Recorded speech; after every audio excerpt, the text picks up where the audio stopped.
Senate will come back to order. Messages from the House. From the House of Representatives, March 8, 2022. Message number 232. Mr. President, the following bills passed the House on third reading by the votes indicated. Senate File 19, County Optional Property Tax Refund Program, ayes 50, noes 8, excused 2. Message number 231, Senate File 10, Predator Control, ayes 58, excused 2. Message number 233, Senate File number 26, District Judge Positions, Authorization and Funding, ayes 52, noes 6, excused 2. Message number 237, Senate File number 48, 2022 Large Project Funding, ayes 42, noes 16, excused 2. Message number 238, Mr. President, the House did concur to Senate amendments on the following bills. House Bill number 55, Liquor Licenses, Airport Exemptions, ayes 44, noes 14, excused 2. House Bill number 56, this is message number 239. House Bill number 56, Examination of Books of Certain Districts and Entities, ayes 57, noes 1, excused 2. Message number 241, House Bill number 123, Mine Reclamation Disposal of Materials, ayes 56, noes 2, excused 2. Message number 242, the House did concur, Mr. President, on Senate amendments to House Bill number 49, Election Reporting Requirements, ayes 41, noes 17, excused 2. Message number 243, House Bill number 117, Occupational Therapy Licensure Compact, ayes 52, noes 6, excused 2. Message number 236, concurrence requested. Mr. President, Senate File number 38, monthly ad valorem tax revisions, passed the House on third reading in an amended form. Ayes 53, noes 5, excused 2. House respectfully asks the Senate to concur by adopting amendments. Concurrence requested, message number 235, Senate File number 32, K through 3 Reading Assessment and Intervention Program. Ayes 57, noes 1, excused 2. Message number 234, Senate File 27, Dissolution of County Boards Authority. Ayes 48, noes 10, excused 2. The House respectfully asks the Senate to concur by adopting amendments. Message number 240, concurrence failed. Mr. President, the House failed to concur on Senate amendments to House Bill number 3, State Land Leases. Ayes 15, noes 43, excused 2. Message number 244, Mr. President, the House appointed House conferees to meet with the Like Committee number 1 from the Senate on amendments to House Bill 3. House conferees are Representative Eklund, Chairman, Representative Crago, and Representative Summers. Signed, Wendy Harding, House Chief Clerk. All right. Concurrence is in for Senate File 3. Conference committee will be owner chair, cost and case. Reports from standing committees. March 7, 2022. Mr. President, your committee number 9, Minerals, Business, and Economic Development, to whom was referred House Bill 131, engrossed nuclear power generation and storage amendments. Respectfully report same back to the Senate with a recommendation that it do pass amended. Corrected report, ayes, Anderson, Cooper, Rothfuss, and Wasserberger. No, Senator Beitman. Senator Anderson, Chairman.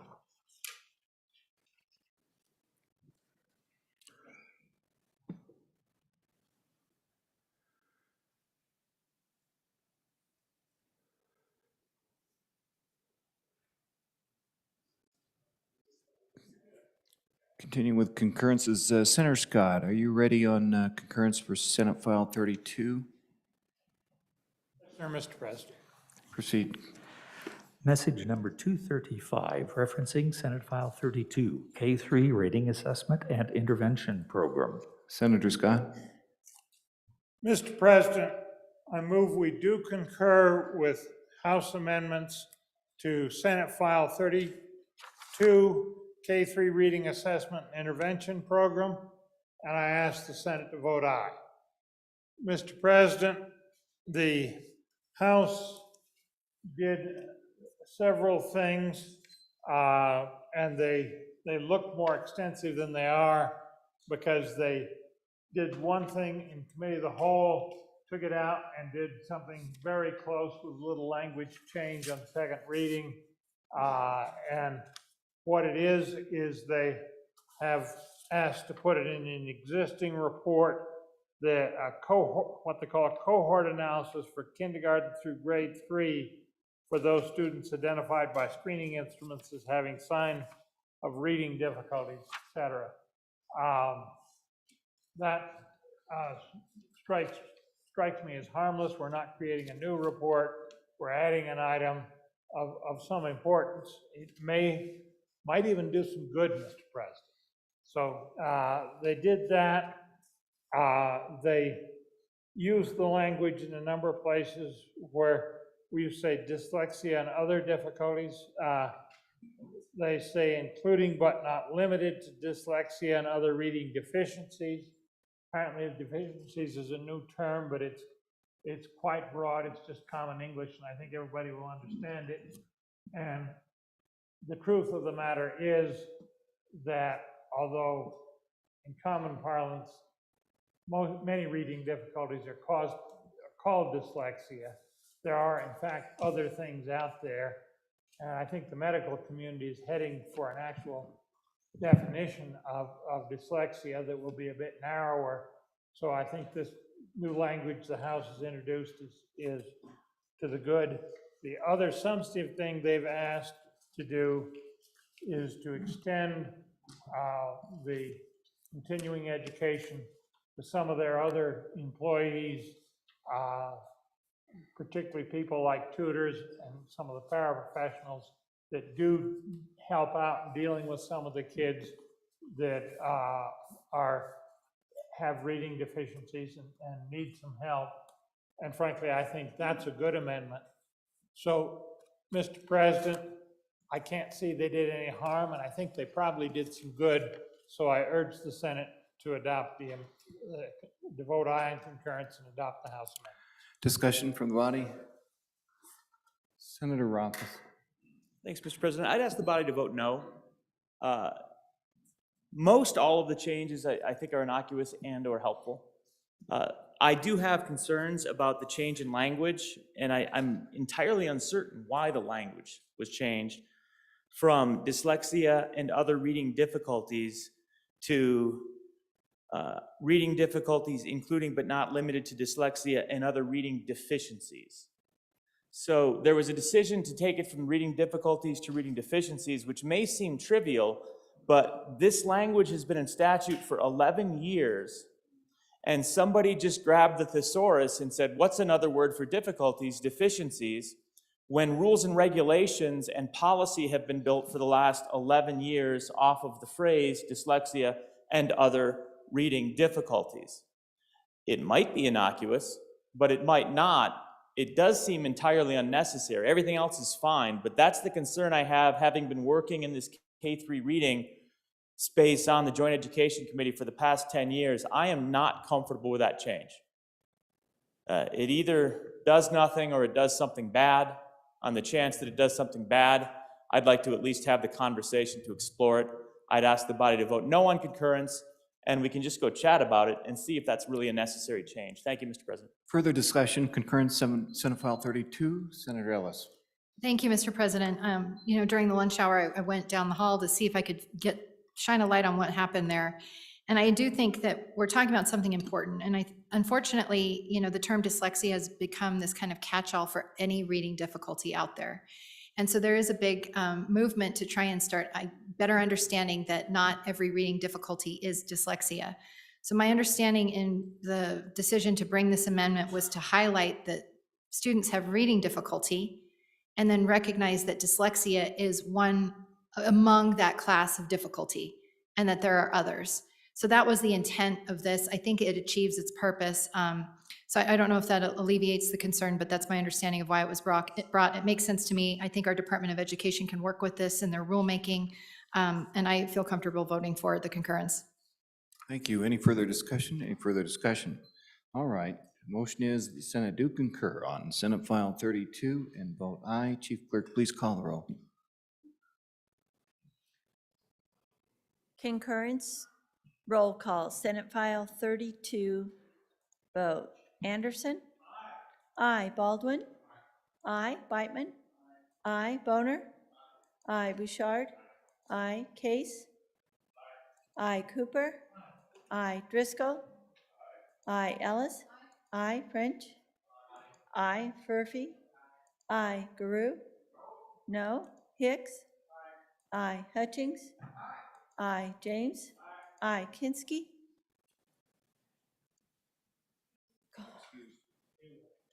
Excuse. Kolb? Aye. Cost? Aye. Landon? Aye. McEwen? Aye. Nethercott? Aye. Pappas? Aye. Perkins? Aye. Rothfuss? No. Salazar? Aye. Schuler? Aye. Scott? Aye. Steinmetz? Aye. Wasserberger? Excused. President Dockstetter? Aye. Wasserberger? Aye. Closing vote? Closing. Vote closed. Senate File 32, 27 aye, 2 no, 1 excused. By your vote, you have concurred with House amendments on Senate File 32. For the record, let me go back. I may have called this a Senate file. This is on House, and this is on message number 24. This is House Bill number 3, state land leases. In our conference committee again is Boner Chair, Cost, and Case. This is House Bill 3 for the conference committee, for the record. Thank you. All right, reports from standing committees? We got them? Okay. I think we're there. Senator Fringe, Privilege of the floor. please. I'd like to introduce our Deputy County Clerk from Park County, my county up in the northwest corner. He's been very active in the redistricting maps, worked very hard on it. Hans Odie. And Zodi. Redistricting heroes.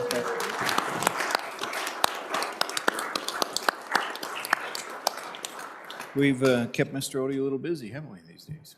Okay. All right, let's proceed. Mr. Majority Floor Leader. Mr. President, I move that the Senate resolve itself into committee of the whole. You've heard the motion. All those in favor say aye. Those opposed, nay. Senator Landon, you're back in the chair, back in the saddle.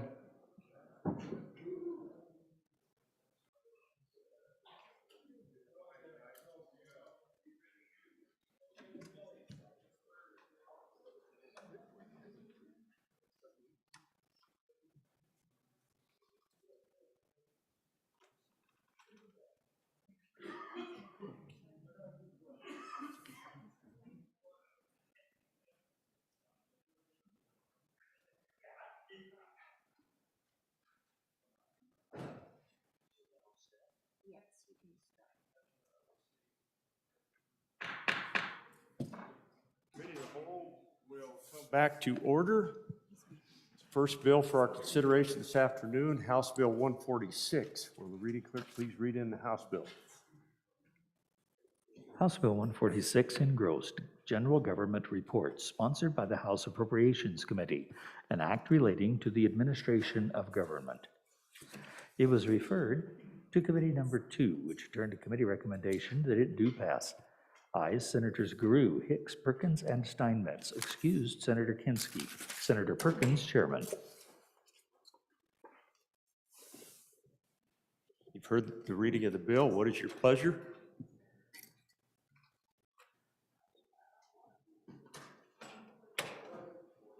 Senator Perkins. Thank you. 40, is it 40? 146. Which House is- Bill 146, General Government Reports. Oh, the government Mr. reports. Chairman? Thank you. Mr. Chairman, I move the committee will rise and report to do so with a favorable recommendation on House Bill 146, government reports, and ask the body's favorable consideration. For next, do I have this bill? You have this bill? This bill has a number of reports that we do, and if for further explanation, I ask you to call upon the good senator from Goshen County. Before I call on the good senator, I would say it looks like there's a committee of the whole amendment too, just as a reminder. Senator Steinmetz. Thank you, Mr. Chairman. And good senators, we bring you our second general government reports bill. If you remember, we sent one just like this out from the senator side. It is the governor's office for infrastructure, the Wyoming Innovation Partnership. The state treasurer's office has a number of reports in here as well as there was one more, tourism board, and the Department of Corrections, and the Board of Equalization was added in the House to this bill. So, Mr. Chairman, that is the bill. If you have any questions, I can answer them, but this is an old friend. We already sent one almost exactly like this over to the other side of the building.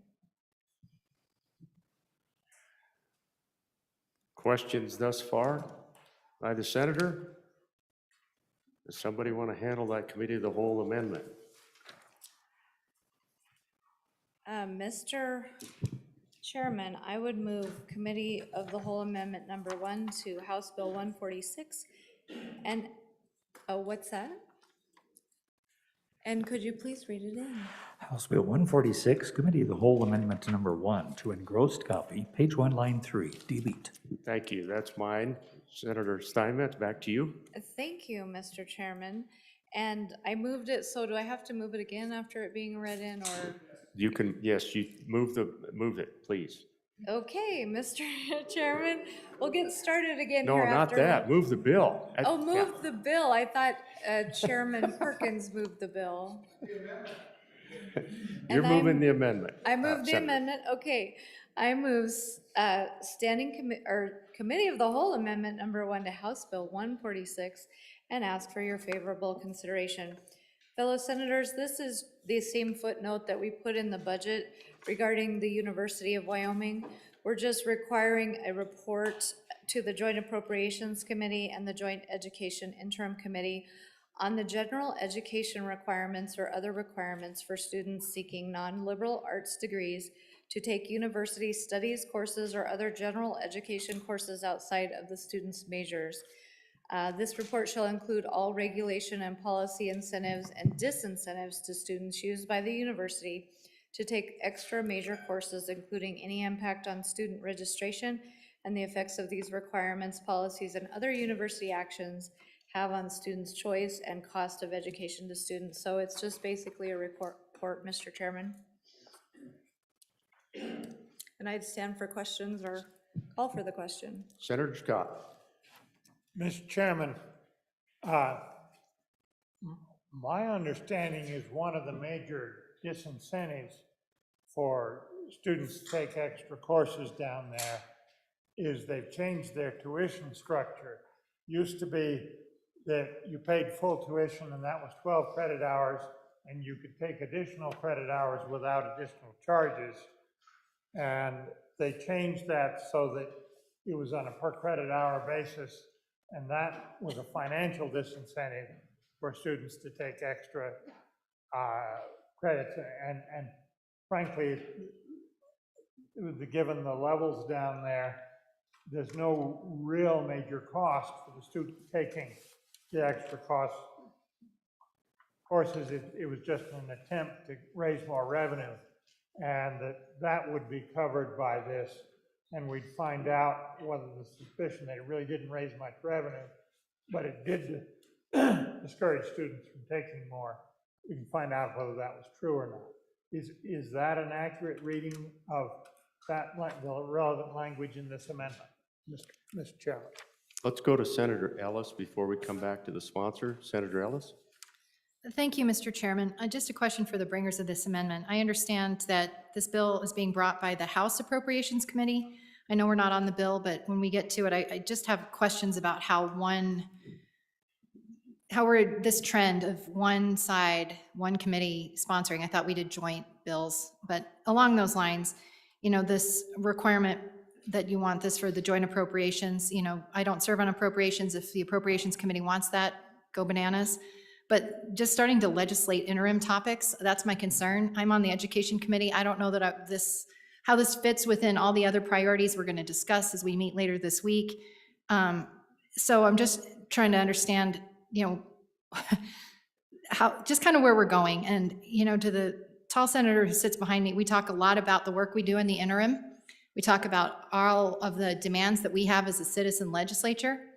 And I just don't know that I really like this path of starting to dictate interim topics through a bill in legislation, especially if it's come into a committee I serve on. So just want some discussion of, did you think of our feelings on education? Thank you, Madam Chair, or Mr. Further questions before we go back to the sponsor of the amendment?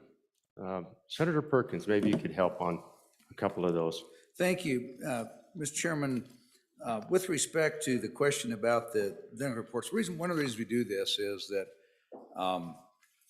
the governor in his first veto message indicated that in his initial veto message in his very first term, he lined out all the reports that were in the budget, that we'd asked for in the budget. And so since that time, we've done these reports and we kind of move these reports along, and ultimately, if depends on what the governor does with his line item veto power in the budget bill, whether or not these reports, these bills go anywhere. So we're just trying to make sure that the report and make sure that we get the reports that we're asking for. This is a topic that the Joint Appropriations Committee is very interested in because it affects the direct object, it affects both student choice and also it affects education and how much I think we're going to find. I think it has potential for credit and non-credit courses. There are certain courses we found out, or at least been reported to members of the Joint Appropriations Committee, where if you don't take certain courses that the university wants to take, which are non-credit courses, which mostly have to do with alcohol and safe sexual practices, if you don't want to take those courses, don't take course, they'll bump your registration to the last day, effectively making you unable to get the classes that you want. And if you don't like that, then they were told they were free to register at another university. So I think it's that. I think it's also the opportunity to look at what's going on with remediation. And there's a number of classes that are being taken there, and they affect the cost of education. We want to know what those are and what's going on. I believe also in talking, it's appropriate this time. It got to us. The universities already started looking at this, so they're already looking at this already. So this will funnel in with that work to just every once in a while. So I think it's important to take a look at what our university is making students do, both as with respect to choice and the burden it places on them to do their coursework. Now, if the Joint Appropriations Committee, the Joint Education Committee doesn't want that information, then they don't have to receive it. But your Joint Appropriations Committee is interested in looking at that because it does have an effect on cost of education. We had a long talk about Hathaway scholarships earlier today. So I think it has broad-ranging effects on what are these extracurricular or extra major requirements that are being students to take, and how are they being structured to do that? It affects families in Wyoming. Senator Nethercott. Thank you, Mr. Chairman. I share the concerns of my colleague from Laramie County of the scope of the Joint Appropriations Committee. If you want to be on the Joint Education Committee, then be on the Joint Education Committee. You're tasked with bringing forward a multi-billion-dollar budget. Do we have that much time on our hands to be evaluating the course offerings at the University of Wyoming and abrogating the duties of the Board of Trustees of the university and the president and the faculty? We have that kind of time in the Wyoming legislature, the part-time citizen legislature?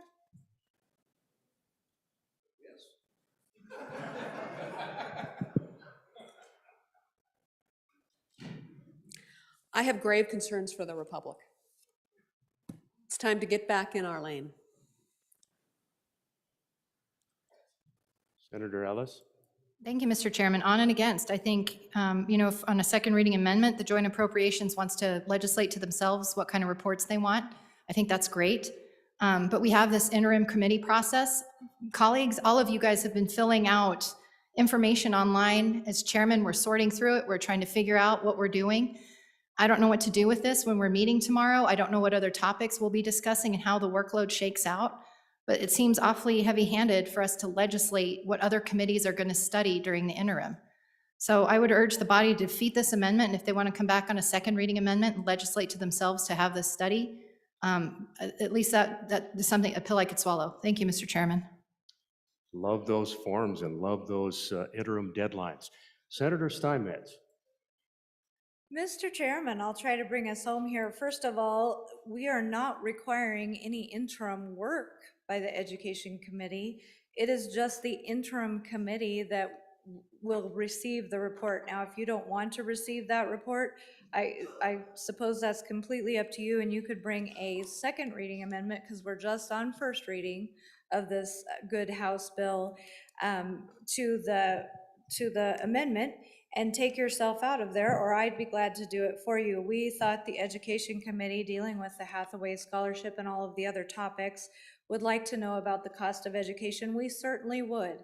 As we see costs escalate and our revenues decline in many areas, and education being so well funded by our minerals community and all of the things that are being affected in this day and age, we think that it is an appropriate look to find out what this is costing the state of Wyoming through our Hathaway Scholarship Program, through tuition to our students, and cost impacts to our families. So I stand in firm support of that and ask you to vote aye on this good amendment. All those in favor of Senator Kinski, please rise.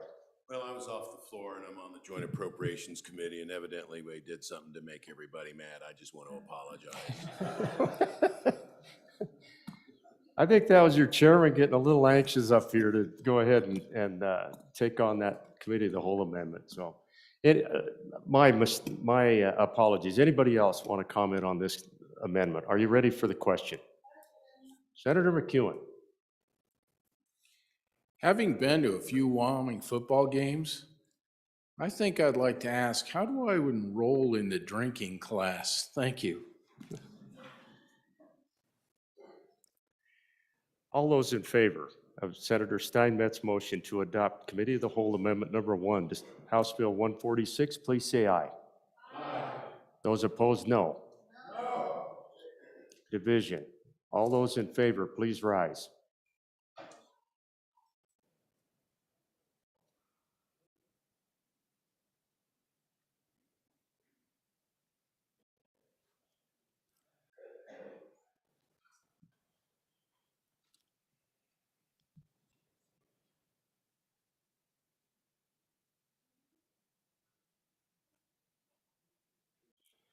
The Committee of the Whole Amendment has passed. We're back on the bill. Further discussion. Senator Ellis. Point of order, I think you have to ask for the no still, or do you not?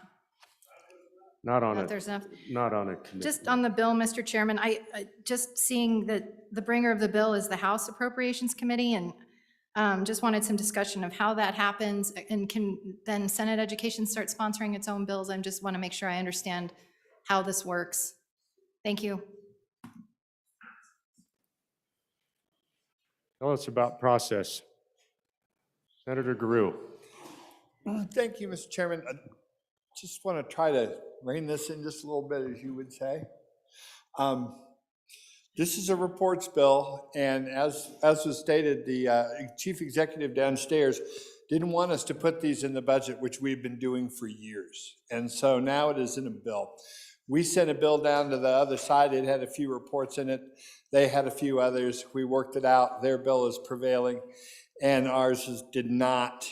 And that's really all this is we asked for these reports. The chief executive asked for it to be there. And I just want to say, just on in favor of this, this is what your Joint Appropriations Committee does. And if the body doesn't want the Joint Appropriations Committee to worry about the money that we spend, that would be news to me as a member of that committee. And as far as sending the reports to other committees that are interested or might be interested, that was a matter of courtesy, courtesy that we thought that we should extend to all our committees out there as a courtesy. If that is something we're doing wrong, I'm sure we could change that policy anytime. Vote aye, please. Thank you. Thank you, Senator. Senator Scott? Mr. Chairman, I do sense there is a certain amount of resentment of the Appropriations Committee essentially trying to take over functions of the Standing Committee. And I think we're seeing that. But I want to refocus on what's important in this bill. And there are a number of reports asked for from the Treasurer's Office, where, frankly, we've had some major problems. I think the Treasurer's trying to do his best to solve them, but there are some major problems there with accounting where we don't know the accuracy and frequency that we should, exactly what's in all the accounts. And those reports are here. That's going to give, the relevant committee there is the Special Capital Finance Committee and the Joint Appropriations Committee. They need that kind of information to track that progress, and that's an essential feature of this bill. So I want us to refocus our attention. This is not necessarily the time to get mad at appropriations over this, that, and the other thing, but recognize there's information in here that we haven't talked about, but is very important as we try to work with our state treasurer to solve some of the problems. And they're difficult problems deriving from the extent of the growth we've had in those funds and the complexity of our system. We're, what, 20 billion under management? We've got to pay serious attention to that.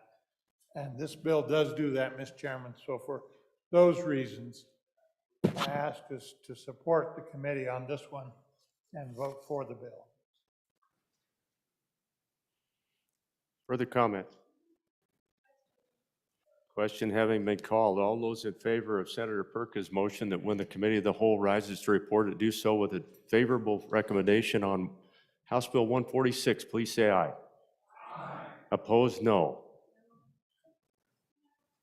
House Bill 146 is passed committee of the whole. The next bill for our consideration is House Bill 44. If the reading clerk would please read in the bill. House Bill 44, Mobile Home and Vehicle Titles and Transfers, sponsored by Representative Newsom, an act relating to motor vehicles. It was referred to Committee Number 8, which returned a committee recommendation that it do pass. Ayes, Senators Furphy, Landon, McEwen, and Pappas. Excused, Senator Anderson. Senator Pappas, Vice Chair.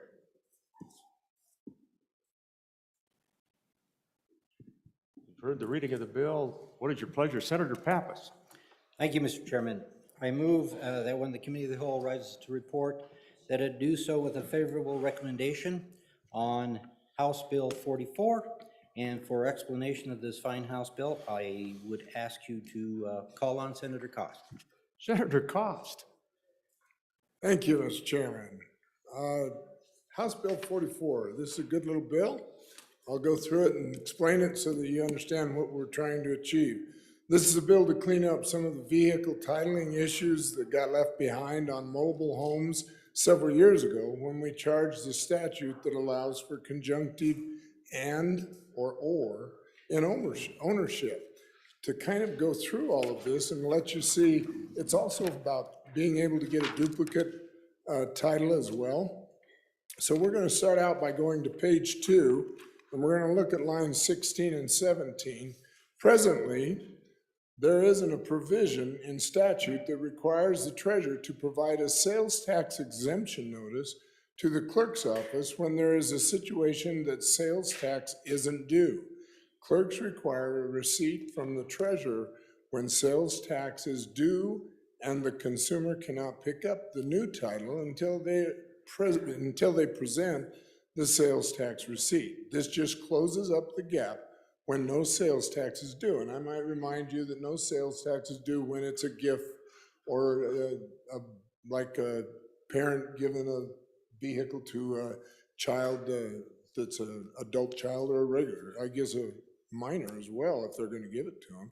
Motorcycles, sometimes the company that sells you the motorcycle or whatever also charges you the sales tax, and then they take care of it so that there's no sales tax. So this takes care of that. If you go to page 3, line 19, you will see this is a cleanup from the revisions we worked on several years ago and removed all motor references from the statute. So you'll see that what has been done is we removed motor, and it now just says vehicle. Then moving on to top of page 4 is more cleanup by adding the hyphen to co-owners. And on page 4, lines 13 through 15, this allows any one person listed as an owner on the face of the excuse me, title, the right to apply for a duplicate title. Please note that the title, once duplicated, will still be required to be signed by all owners when sold if the vehicle is held in a conjunctive, such as and or joint tenants. In other words, let's say that you're in a situation where you need a duplicate title for some reason, but your spouse or whoever's on the title with you happens to be a distance away and you can't get that taken care of. You can go in and request a duplicate title and then go ahead and continue with what you're doing. Then if you'll move to page 5, line 4, gives the owner the right to make application for title for a mobile home that doesn't have a title. That becomes an issue because mobile homes do require a title. If you go on down on page 5 at the bottom is a new subsection D that makes transferring a mobile home conform with statute for all other titled vehicles as defined in 31-1-101. And the top of page 6 continues with the conforming language in the new subsection D. So you'll see that on top of page 6. And then moving on down, page 5 at the bottom, well, I'm sorry, I read that, page 6, line 18 through 20. This would be conforming with what we discussed on page 4 of the bill, which is hyphenating the co-owners. The additions on page 7 and 8 are also conforming language for the sales tax exempt receipt to be required by the treasurer. So in other words, now the treasurer would have to give a receipt that there is no sales tax required on that vehicle so that the clerk can issue the license. With that, that pretty well explains what it is. It's just cleaning up some language and making it a little easier on our treasurers and our clerks. If you have any questions, I'd be more than willing to try to answer them. Questions for the Senate sponsor of House Bill 44? Any questions? All those in favor of Senator Pappas's motion that when the committee of the whole rises to report to do so with a favorable recommendation on House Bill 44, please say aye. Aye. Any opposed, no. House Bill 44 is passed committee of the whole. The next bill for our consideration is House Bill 53. Would the reading clerk please read in the bill? House Bill 53 engrossed. Military Department Discrimination or Harassment Grievances, sponsored by the Transportation Committee. An act relating to discrimination and harassment grievances involving the Wyoming National Guard or Military Department. It was referred to Committee Number 8, which returned a committee recommendation that it do pass amended. Ayes, Senators Anderson, Furphy, Landon, McEwen, and Pappas. Senator Landon, Chairman. Was re-referred to Committee Number 2, which returned a committee recommendation that it do pass failed in accordance with Senate Rule 5-4. Ayes, Senators Groove and Perkins. No, Senators Hicks and Steinmetz. Excused, Senator Kinsky. Senator Perkins, Chairman.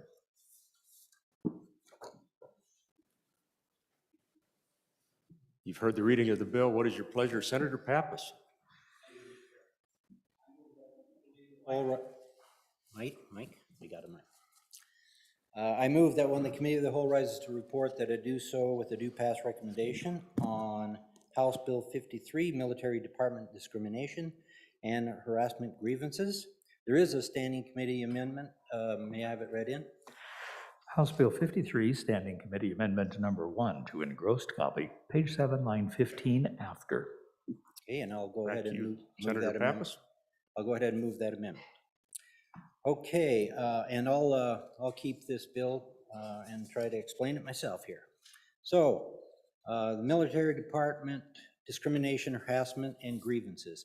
This was an interim topic by your Joint Transportation and Military Affairs Committee. This bill will help the Military Department with some resource deficits to deal with discrimination or harassment grievances. And so there's two focuses on this bill. Okay, the first one is to establish an Article 135 process, which was not in the code that we dealt with last year. If you recall, we dealt with some military justice code issues last year. They were punitive issues. This is not a punitive article, so we're going to address it this time. So the 138 process allows for individuals who may have a grievance that believe they have not adequately, that their commander has not adequately heard the grievance. It gives that military member the ability to go beyond the commander, up the chain of command, and to even outside of the command, outside of the chain. Now, this only applies to military members, okay? So it's only military status folks, not technicians, not Title V folks, only folks in military status. And the second focus of this bill is the ability to work with workforce services. So workforce services has a great capability to help with equal opportunity actions. Okay, they are good at investigations and counseling and mediation. So this bill is trying to bring in the Department of Workforce Services to help out the Wyoming Military Department. The entire intent behind this bill and the focus that the two goals that I've just outlined is to get resolution to discrimination and harassment grievances in a quicker timeline. So the Wyoming Guard has had challenges getting federal assets, basically contractors who do this, to conduct the EEOC investigations in a timely manner. Certainly not in the timeline that the federal jurisdictions require them to be completed in. So that's basically an overview of the bill. Let me quickly go through the bill for you. In section 1, basically which starts on page 2, what we're doing here is making a modification to Title 19, the State Military Department Code. You'll see in paragraph 404, we're establishing that Article 138 process that I mentioned. This will apply again, as I said, only to military members. So basically, any member who believes that the member has been wronged by a commanding officer and who is refused redress may complain to any, okay, doesn't have to be in their chain, to any superior commissioned officer. The complaint then is forwarded to the Adjutant General. The Adjutant General shall examine the complaint and take proper measures for redress and the wrong, and shall send to the appropriate governor. Remember, we have members in the military department that are not necessarily from Wyoming, so he can send it to any governor, a true statement of that complaint with measures taken to redress the complaint. Okay, so that takes care of putting Article 138 into the statute. Section 2 then creates that second item that I mentioned, that the relationship with workforce services. So if you see at the bottom of page 2, 103 there, talks about responsibility and duties of the Adjutant General. So on the next page, you'll see the Adjutant General of Wyoming shall have powers and duties and a paid salary. Now that's basically for one FTE that you'll see later on in the bill. So he shall enter in agreements, exchange information, and otherwise assist the Department of Workforce Services to counsel, mediate, investigate, and determine claims by any member of the Wyoming National Guard and employees of the military department under federal laws enforced by the EEOC.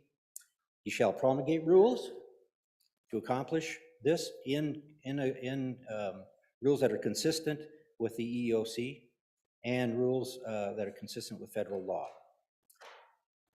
Nothing will prevent employees from filing a complaint with the Department of Workforce Services. So they can still do that as they can today. So at the bottom of the page, you'll see we've got a definition section in the Fair Employment Practices chapter.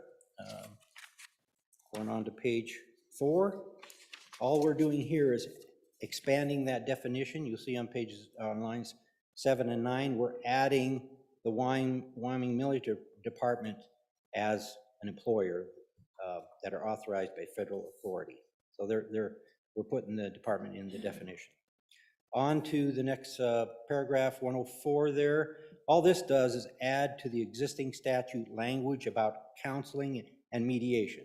You see on page 16, line 16, it says for the purposes of all investigations. Well, now we're adding counseling and mediation. So the department will not only will they be, or the military department not only will be able to go to Workforce Services for investigations, but now also for counseling and mediation. This will allow for a broad range of services for the equal opportunity managers. And by the way, there's only one person right now to do all that work. On to page 5. You'll see at the top of the page, this authorizes the Department of Workforce Services to enter into agreements, exchange information, and assist the Wyoming Military Department in all those duties that I mentioned. On page 6, you'll see defines how claims is used in this chapter, basically limits the type of claims to what the federal law allows. And then, of course, the department shall promulgate rules in accordance with the military department rules to accomplish the powers and duties in this paragraph. And they have to be, again, consistent with the EEOC rules and requirements of federal law. Section 3, again, this is the section that says that no later than July 1st, the department will promulgate those rules. Section 4 deals with an appropriation for an employee required by the Department of Workforce Services. There's an appropriation of $226,336 from the general fund to the Department of Workforce Services for salaries, benefits, training, and expenses for implementing what we created on page 3, the section we created on page 3. This appropriation shall be for a 2-year period. Actually, it's longer than 2 years. It's 2 years, 4 months. It's basically the rest of this, because it becomes immediate, so it's the rest of this year plus the next biennium. And it's for unexpected, unobligated, all the unexpected or unobligated funds will revert on June 30th, 2024. You can see paragraph B there on line 13 authorizes that one FTE to Workforce Services to implement the newly created section that we made. And Workforce Services said they probably could have had enough people in-house to take care of this, except for the cuts that we had made previously. So we had cut them so much that they don't have a person now to be able to do this, and so that's why there is one FTE in there.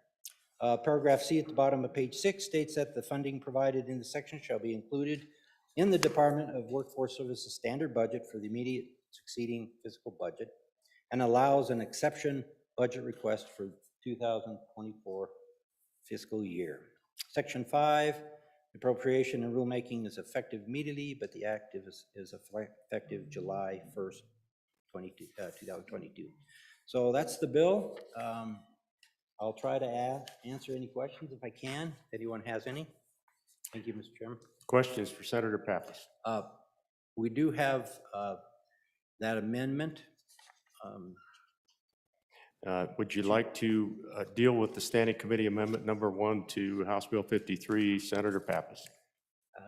It looks like it's just a cleanup of sections 1 and 2. Correct. That's All those in favor of Senator Pappas's motion to pass the Standing Committee Amendment number 1 to House Bill 53, please say aye. Aye. Any opposed, no. That Standing Committee Amendment passes. We're back on the bill. Senator Bouchard. Thank you, Mr. Chairman. I have given everyone some handouts. You'll see they say HB 53 on the left-hand side. There's one of them that's a single sheet, and I would like you to look at the underlined there. This is actually tied to the case that I have also handed to you. And this is in a case where they were actually ordered by the EEOC to post this in the room where all the posters are. And the bottom line is, it says they were found that a violation of Title VII of the Civil Rights Act of 1964 has occurred at the National Guard Bureau's of Cheyenne, Wyoming facility. This was never posted. It was ignored. This whole order was ignored. And there's some details in here, and we don't even have to look at the details right now. I'd like you to flip to the last page. And you'll see a date there. It says December 29th, 2020. That's when this order came out. I'll give you a little background on this thing. This all started out when the National Guard told the woman, after she had had children, maybe you should not work full-time. In the equality state, that's what we did. We started right there.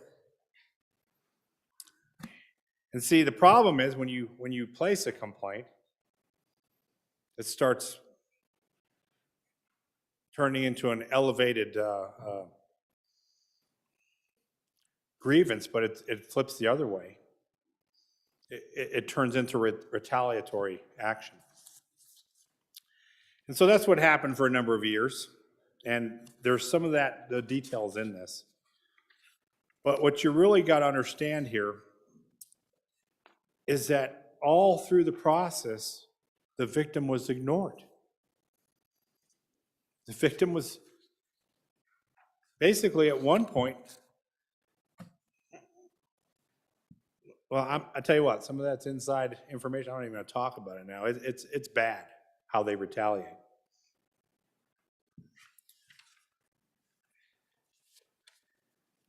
There's a button on the website, on the National Guard website, to make an EEOC complaint.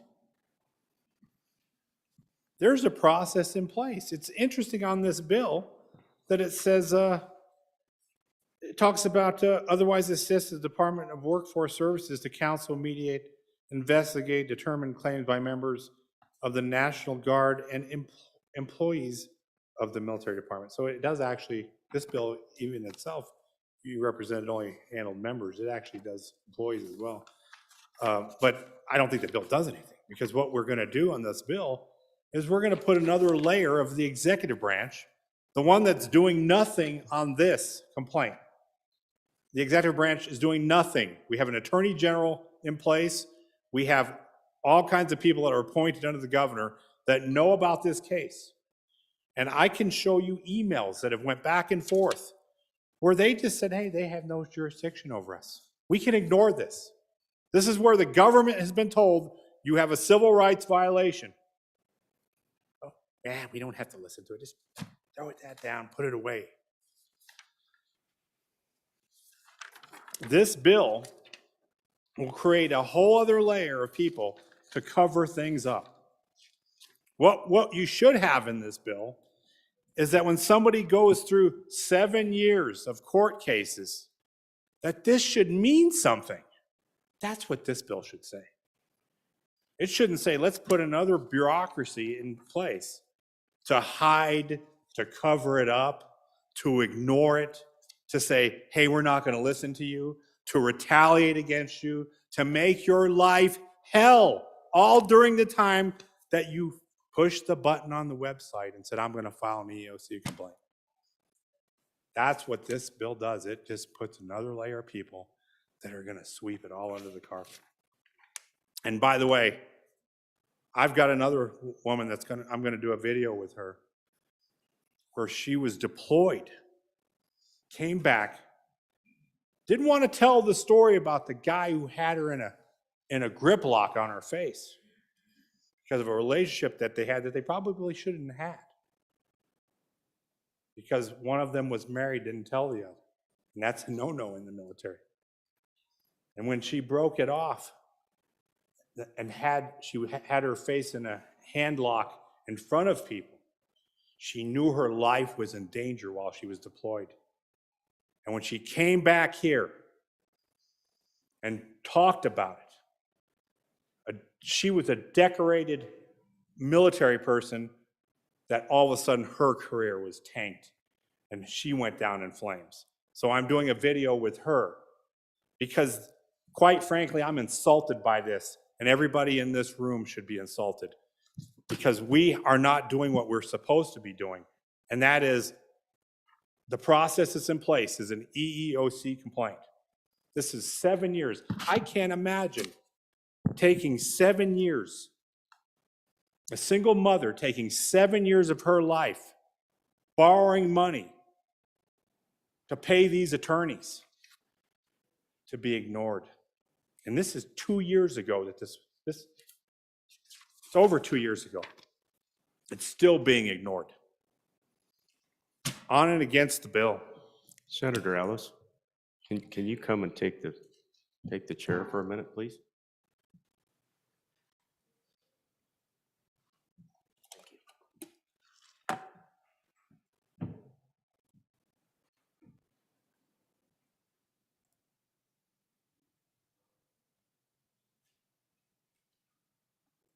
Senator Landon?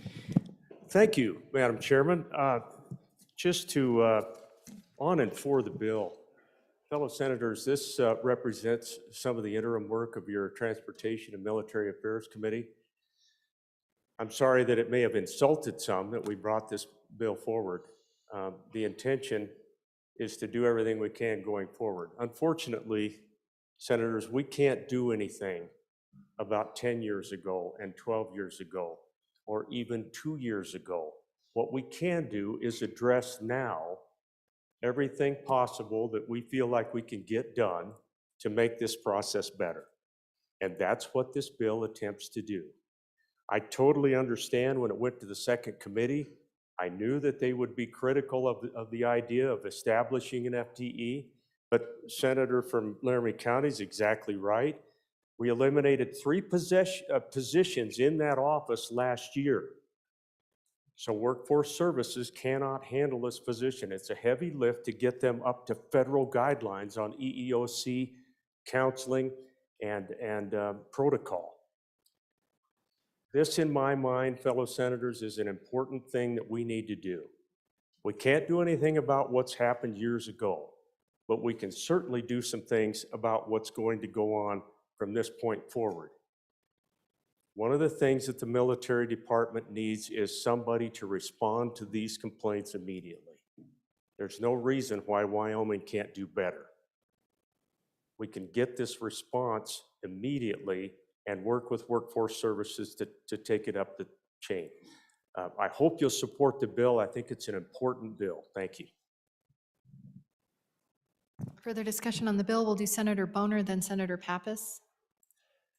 Thank you, Madam Chairwoman. Just a question for any of the committee members.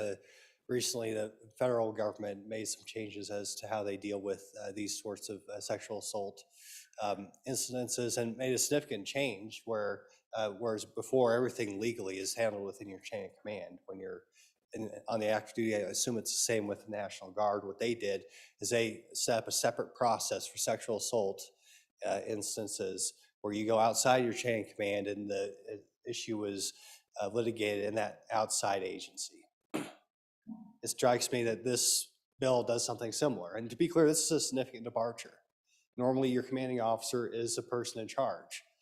When you're a military unit, your individual rights kind of become secondary to the unit's effectiveness. And so my question is, how does this bill, or how would this bill interact with the changes at the federal level, if any? Is that something that's going to happen automatically? Is this bill necessary if the federal government is going to be doing something substantially similar? Or is that not extend to the National Guard? Is that only active duty? That's the question I have. Senator Pappas? Thank you, Madam Chairman. You know, I have to push back a little bit for my colleague from Laramie County. Yeah, there are probably issues much bigger than what the two focus areas of this bill. Remember, I mentioned there's two focus areas: to establish a 138 process. That process allows for a military member to go outside of their chain of command because they did not get redress, didn't get satisfaction out of what they heard from their commander. Okay? I don't know why we wouldn't want the ability to somebody to go outside of that. I don't think that's creating undue hardship. If anything, we're creating more flexibility for the person who has a grievance. And the second focus is to bring in workforce services. And again, I have to push back. I don't think workforce, it's not another layer of bureaucracy to shovel things under the desk and to sweep things under the carpet. I don't believe our workforce services people are that way. If anybody should be offended, they should be offended at that remark. But I believe our folks are outstanding and are trying to provide, in addition to investigation, in this bill, mediation and counseling. Okay, so the bill that, or the document that was sent to you certainly is this is a federal issue. Okay, all we're trying to do by this bill is create a process in the military department whereby the military member has more flexibility, right? If we deny this bill, and shoot it down, they won't be able to go outside their chain of command when they got a problem.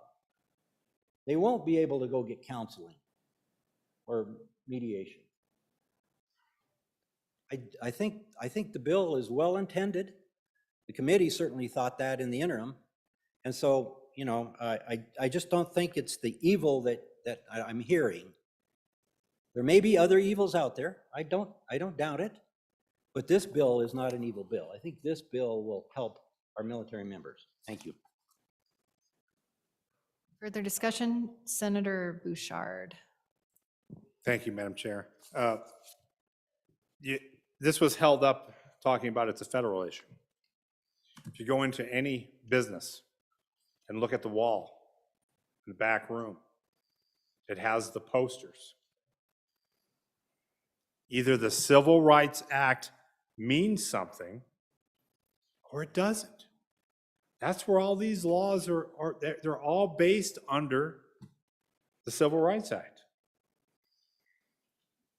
What we're doing is we're saying we're going to reinvent this and put this somewhere else. And the reason that I said what I said is because you're talking about another executive branch layer.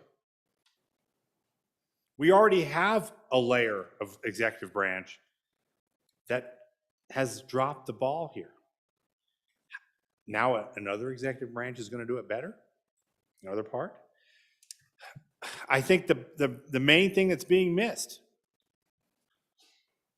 is that there is a process in place. It hasn't been used properly. It's being ignored. That's why this case is here for all of us to see with a date on it. Nothing's been done. I kind of now wish I would have brought you some of the emails. The emails that where you have the general saying that we're not going to do anything. This says they have no jurisdiction over us. So what that means is the EEOC Commission, the same button that you push on their website, If you go to their website, they have an EEOC person filling a position there already. I would think they would all know that how this law works. But if you look at the complaint, inside of this complaint, if I was to show you other documents that I have with these complaints, you will see that nobody cares about what's going on. There's people that have responded to this. Look, we've had the JAG attorney that was sanctioned in this case, but the bar won't sanction him because they don't want to. Because they can just, everybody can do whatever they want. And the reason he was sanctioned is because what happened originally in this case is the court put forth things for discovery. And the National Guard said, you have no jurisdiction over us. So the case sat there a little while. And then there was a judge that changed. And so then the attorney contacted that judge, the JAG attorney, and said, well, we want you to drop this case because you have no jurisdiction over us. The judge got upset. There was a correspondence that went back and forth. And the judge said, you haven't even done any of the discovery that the last judge told you to do. You haven't done anything that you were ordered by the court to do. And the judge says, I'm going to make a ruling on this. And that's how we got this, is because they ignored it all along. That's why this took 7 years, because they ignored it. How in the world can we have multiple governors, multiple AGs, multiple JAG attorney staff all say, yeah, we're just going to ignore this?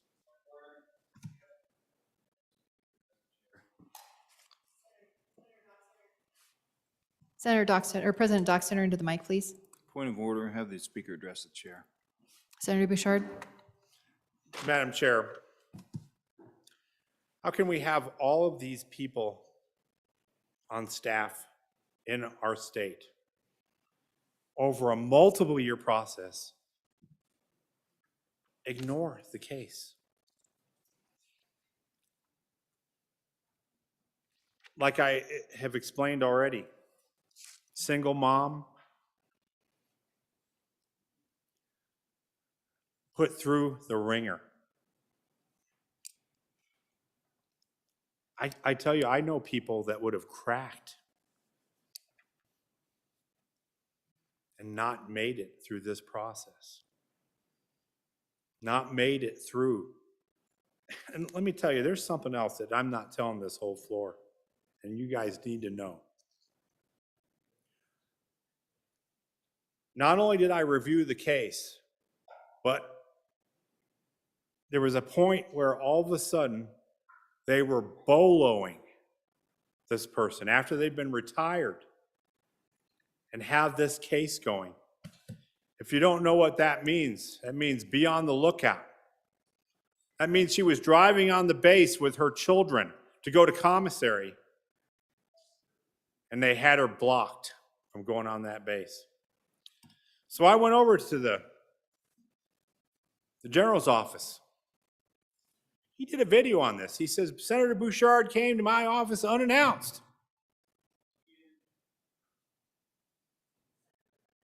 Thank you. President Dockstader. Point of order, address the chair, please. Senator Bouchard. Chairman, or Mr. President, should we turn my desk around?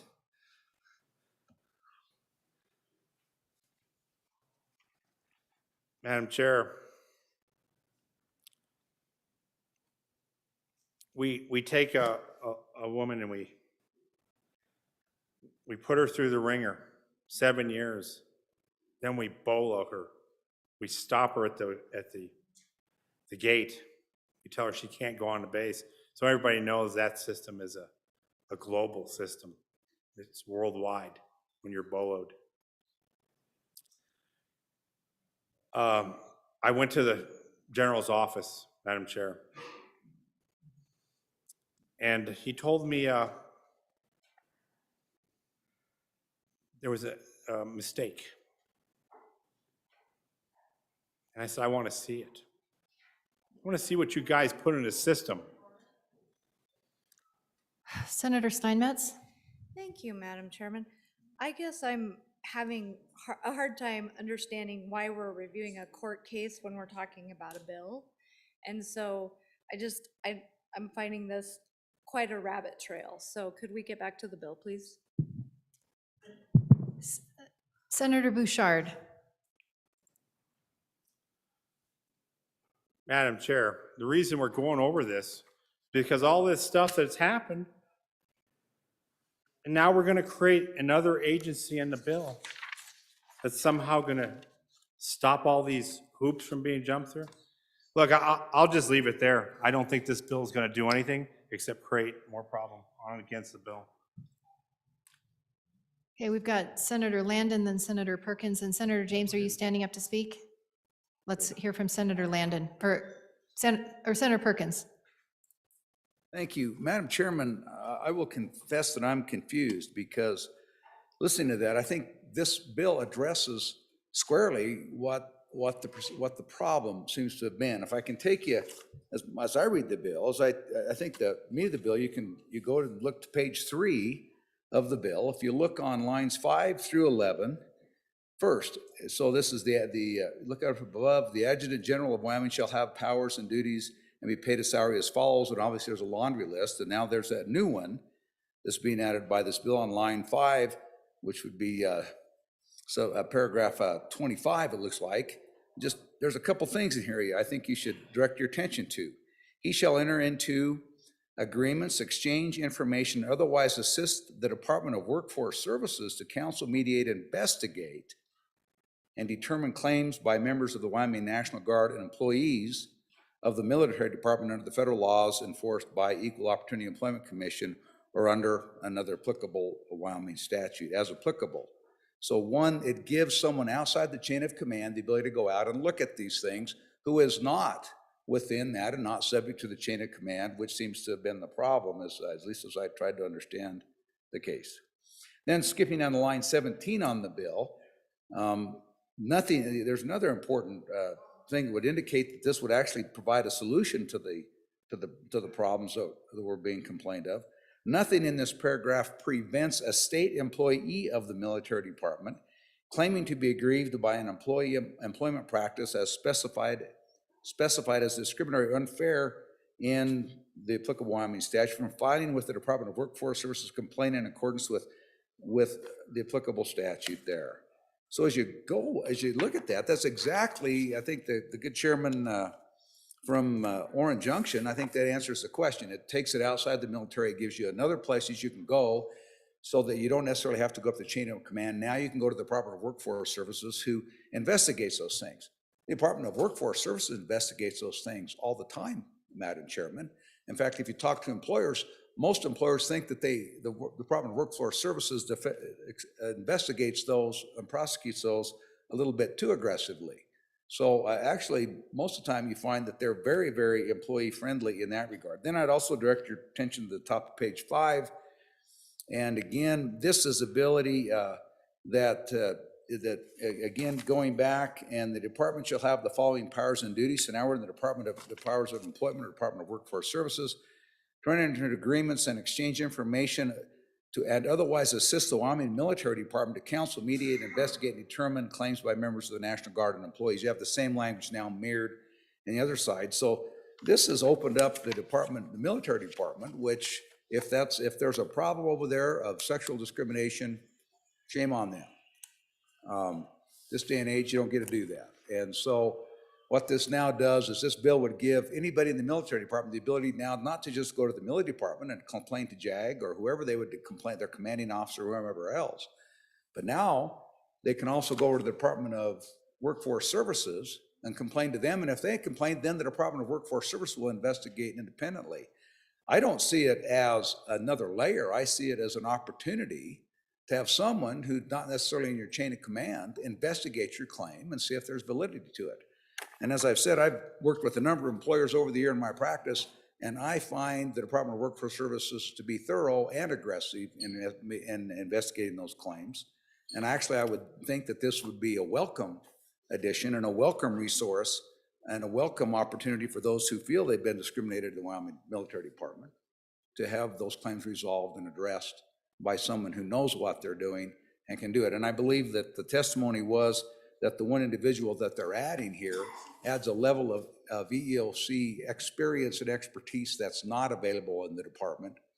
And when they do that, it will help them to respond not only to the claims, EEOC claims for the military department, but other EEOC claims that happen in state government. And I think the testimony I also remember in your second committee was that the folks from the Department of Workforce Services said that all of their case managers that were doing this already, one, they didn't have enough experience to be able to, they needed some expertise in the EOC area, but also that they were already very full and their caseloads were very full and they needed an individual to handle those additional caseloads as well. So again, with the bill, as I understand it, if there's a problem over there, this is a solution, I believe, and not a hindrance. And thank you, Madam Chairman. Senator Landon. Well, Madam Chairman, really appreciate the Chairman of Appropriations because he's absolutely right. Everything he said, really appreciate him outlining what the bill does and what we hope to accomplish with it. The side benefit is that FTE that's going to be housed in workforce services and can respond to other EEOC complaints. This is specific to the military, but it's going to be a resource that the rest of our agencies can use. I think it's one of the more important bills that we've considered. You can tell this is a suite of about 2 or 3, 4 bills that have made it through this year, trying to address some things that we think will make things better, Madam Chairman. So hope you'll support the military and support the Military Affairs Committee and their work on House Bill 53. Thank you. Are you ready for the question? Oh, Senator James. Thank you, Madam Chairman.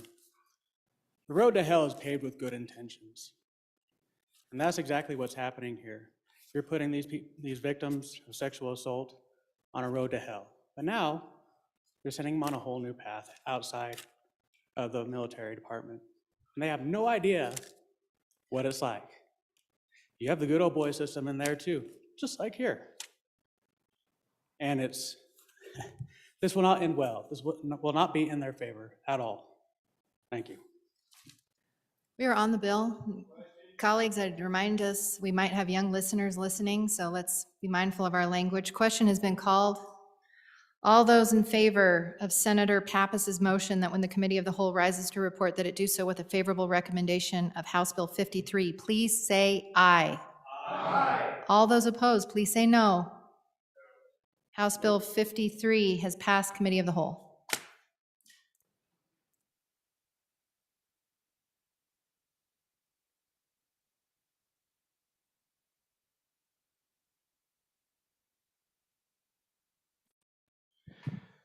Thank you, Senator Ellis. Appreciate it. The next bill for our consideration is House Bill 91. Would the reading clerk please read in the bill? House Bill 91 engrossed, County Officers' Salaries, sponsored by Representative Greer, an act relating to counties. It was referred to Committee Number 2, which returned to committee recommendation that it do pass amended. Ayes Senators Guru, Hicks, Perkins, and Steinmetz. Excused Senator Kensky. Senator Perkins, Chairman. You've heard the reading of the bill. What is your pleasure?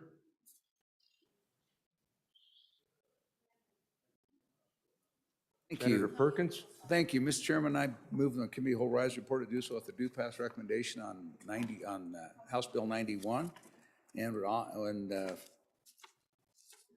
Is there a standing committee amendment? Could we have that read in, please?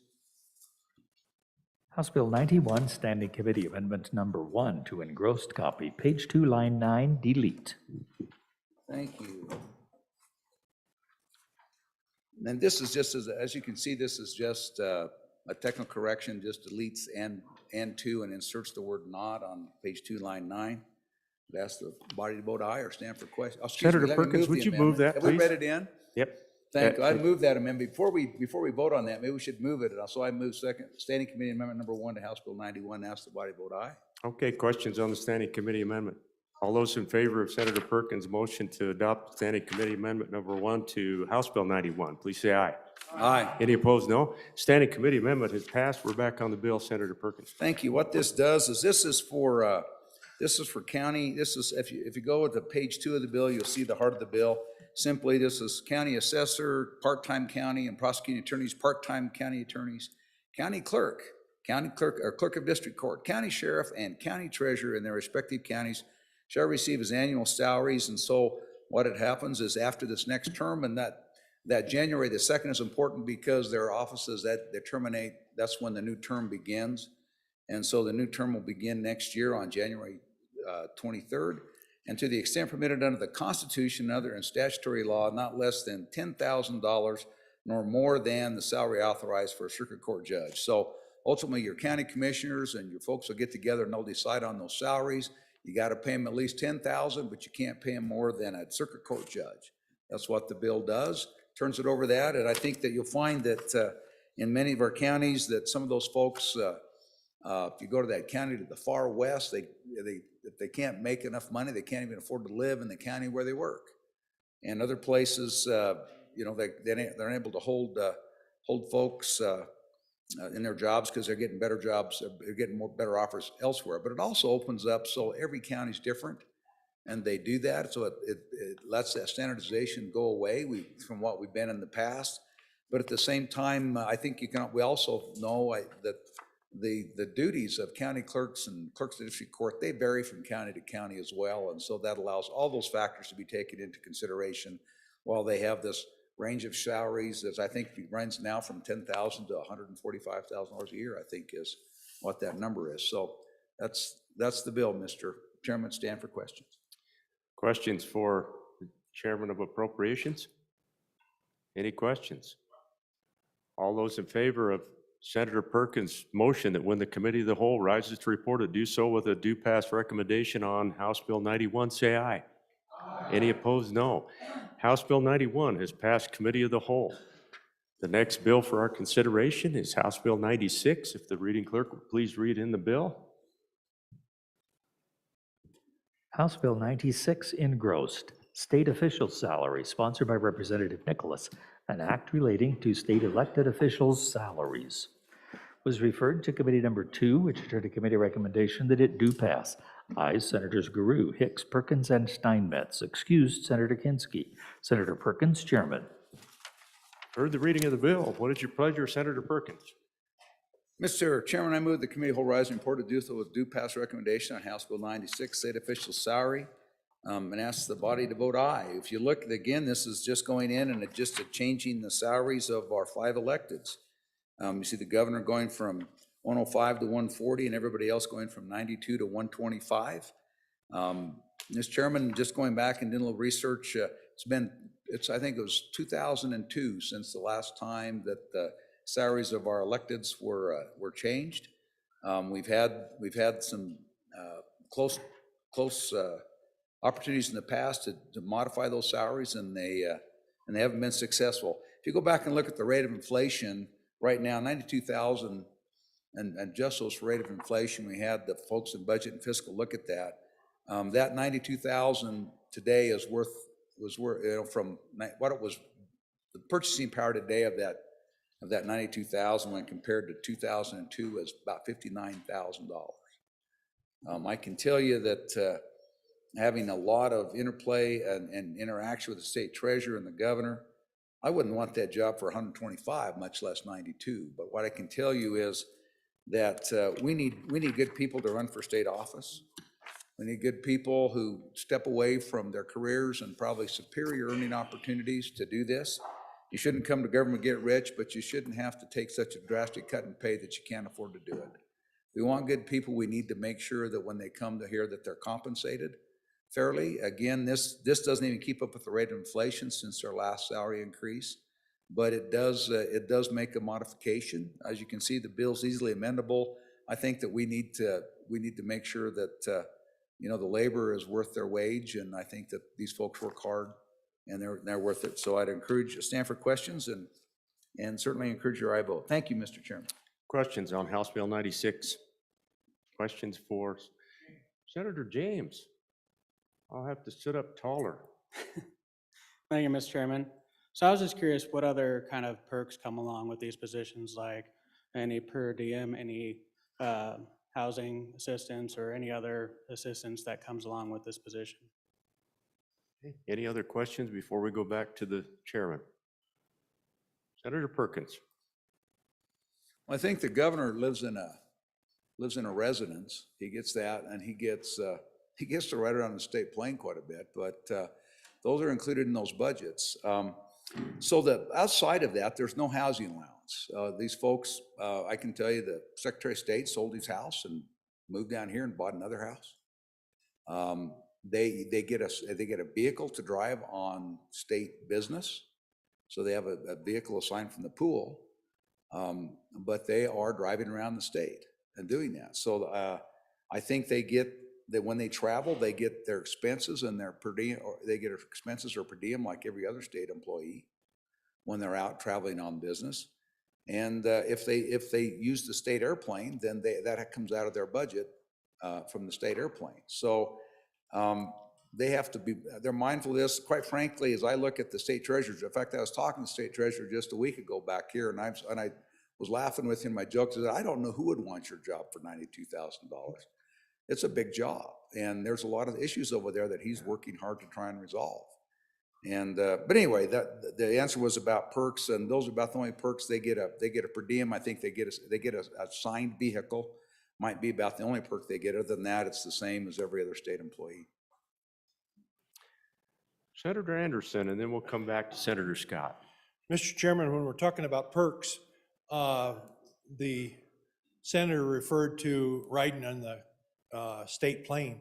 They're not riding on the state plane for their personal business. That is strictly on state business, and their own department pays for that, but they're on state business. That is not a perk they have for being able to fly to Las Vegas or something on the state plane. Thank you. Yeah, thanks for that clarification, Chairman Anderson. And back to Senator Scott. Mr. Chairman, question about the state treasurer. How many, refresh our memory, please.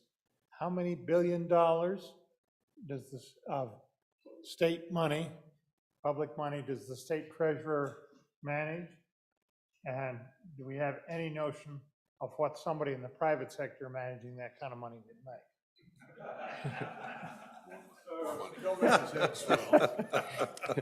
Senator Perkins. So, you know, it was 26. Oh, wait, now today it's 25, maybe tomorrow, maybe 24. We'll see what the summer does, but it's right around $25 billion under state management. We can tell you that when we had this discussion in the budget bill, there was a position in there of a COO type person that was 250. My talking with the folks on the investment funds committee who are in that world, you know, they're talking about, you know, the folks in that type of world would be making easily upwards of $500,000 a year to be in that. Plus, they would have a significant bonus, a bonus arrangement based upon performance. So you can't pay this enough for people to just come and do it because it's a good job. They have to come because they love the state of Wyoming, but they also do have to be able to make a living. Like I say, the people who get in here either live in Cheyenne or they've sold their houses and moved to Cheyenne, with the exception of the governor. They all provide their own housing. Further questions? All those in favor of Senator Perkins' motion that when the committee of the whole rises to report, it do so with a due pass recommendation on House Bill 96, please say aye. Aye. Any opposed, no. House Bill 96 is passed. Committee of the whole. Senator Ellis, one more time, please. Thank you very much.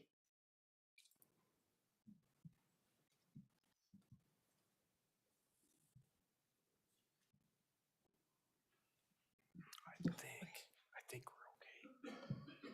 I'm going to check the order. 92. We're okay for two more, I'm sorry. Thank you, Senator Ellis. My apologies.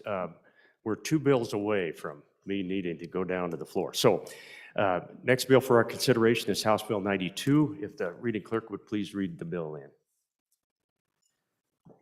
House Bill 92, Abortion Prohibition Supreme Court Decision, sponsored by Representative Rodriguez Williams, an act relating to abortion, was referred to Committee Number 10, which returned to committee recommendation that it do pass. Ayes, Senators Baldwin, Bouchard, Furphy, Hutchings, and McEwen. Senator Baldwin, Chairman.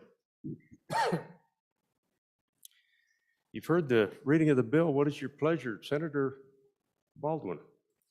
Thank you, Mr. Chairman. I move that when the committee of the whole rises to report, it do so with an affirmative vote on House Bill 92. And for explanation, I turn that over to Senator Hutchings. Senator Hutchings. Thank you, Mr. Chairman. To explain this bill, I'll go back just a few months, late 2021. Our nation's highest court has signaled its potential willingness to overturn decades of its own decision in regards to Roe v. Wade. This bill, Abortion Prohibition Supreme Court Decision, is what they call a trigger bill that has been passed in several states. It is actually an abortion ban in waiting bill, an act relating to abortion, one, limiting the circumstances under which an abortion may be performed, limiting the use of appropriated funds from the state, providing a delayed effective date pending our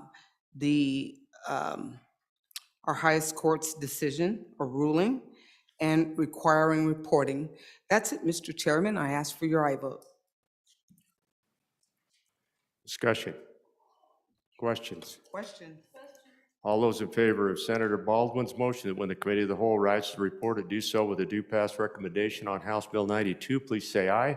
Aye. Any opposed, no? House Bill 92 has passed committee of the whole. Next bill for our consideration is House Bill 105. Would the reading clerk please read in 105?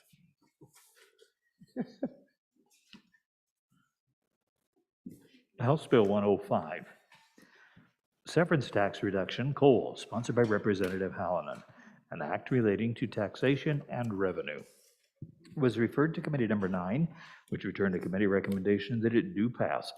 Ayes, Senators Anderson, Beitman, Cooper, and Wasserberger. No, Senator Rothfuss. Senator Anderson, Chairman.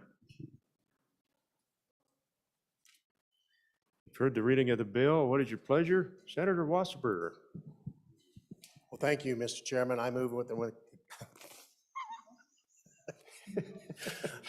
the committee of the whole rises to report to do so with a favorable recommendation that House Bill 105 do pass. And I am looking for someone to sponsor and that would be Senator Beitman. Senator Beitman. Thank you, Mr. Chairman. I present to you House Bill 105, it's coal severance tax reduction. Ladies and gentlemen, what this bill does, it's a simple little bill, made it over unamended. It's not even engrossed, look at that. This bill takes the severance tax from coal, which is currently at 7%, and knocks it down half a percent, Mr. Chairman. The reason being, oil and gas is at 6%. And it has always puzzled me since I've been in the legislature that our friends in the coal industry have to pay an extra 1% in severance tax. This is something we've been trying to get tackled for years now, and I think this year is a great year to do it. The coal industry is, as you know, has had its ups and downs. This year has been a pretty good year by all accounts. And, we're not asking for, obviously we'd love to have full equivalency with oil and gas at 6%, but this just a 0.5% will take it, Mr. Chairman. I think that money could be used to do much needed repairs on equipment, hiring, all kinds of different things that could help make our coal industry a lot more healthy and stable and well positioned to ride out the storm here. Just some background on this. Interesting facts I found out about how much tax the coal industry actually pays. In 2021, The coal industry paid $141,568,331 in severance tax alone. Ad valorem production tax, another $124.4 million. Another ad valorem property tax, add on 13.8 more million, Mr. Chairman. Sales tax, 12.2 million. Total tax in 2021 alone, 292,031,000 and change. Pretty good chunk of change, Mr. Chairman, and we're not asking for a lot. This is probably going to be about a $9 million hit to the general fund to help our friends out in the coal industry. I would really ask for your support, and I'll stand for any questions. Thank you, Senator Beitman. Senator Wasserberger, let's go to you. Well, thank you, Mr. Chairman. I rise in support of this bill. I just wanted to briefly talk about the amount of taxes that the coal mining industry has paid since it first started. Wyoming's severance tax was enacted in 1969 with a 1% severance rate on all mineral production. Severance tax was based on the valuation of the prior year's production with payment due July 1 of each year. The Permanent Wyoming Mineral Trust Fund was created by a constitutional amendment in 1974. So the people of Wyoming voted on it. You can find it in Article 15, Section 19. And that requires a 1.5% severance tax on all oil, natural gas, coal, and other minerals designated by the legislature to be deposited in the Permanent Mineral Wyoming Trust Fund. Severance taxes have been increased through the years to provide an earmarked source of revenue from the severance tax on specified minerals to fund various accounts, programs, and entities, including water development, highway funding, local governments, school facilities, and general government operations. Severance tax rates have been decreased through the years to provide economic relief or economic incentives to Wyoming's mineral industries. That's what House Bill 105 does, Mr. Chairman. It lowers the severance tax from 7% to 6.5% and would give a much-needed tax break to the mining industry in my community. But I would like to talk about the total taxes in 2020. And our total production was way down from a high in, I think, 2007 of 440 million tons. But our production in 2020 was 218.5 million tons. Our state severance tax, you pay 7% on surface and 3.5% underground. That was $174.75 million.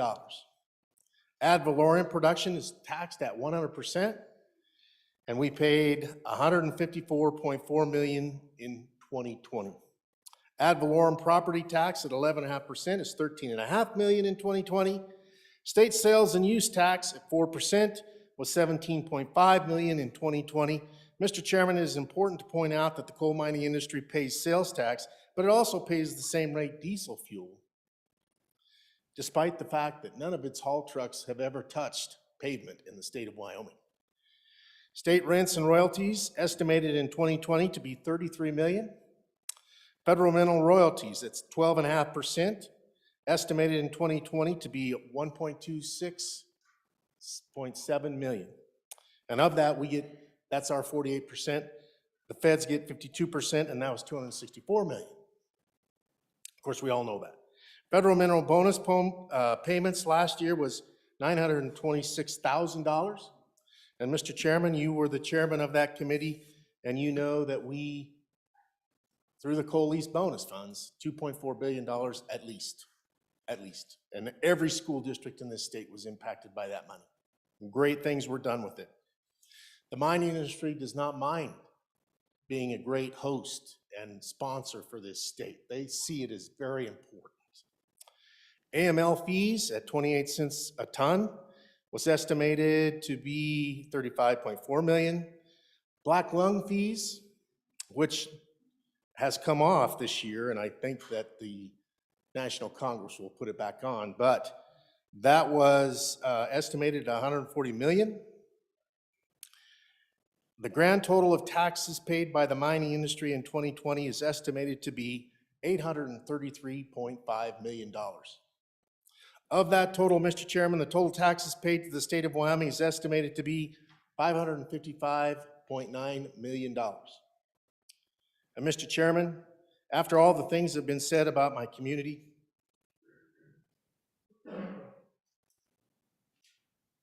we keep the lights on.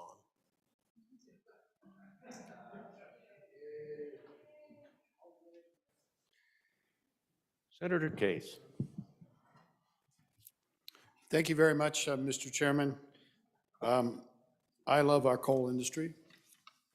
I've worked in the electric utility industry for, gosh, I guess it's coming up on 40 years almost. And very proud of the energy that's been produced for this country.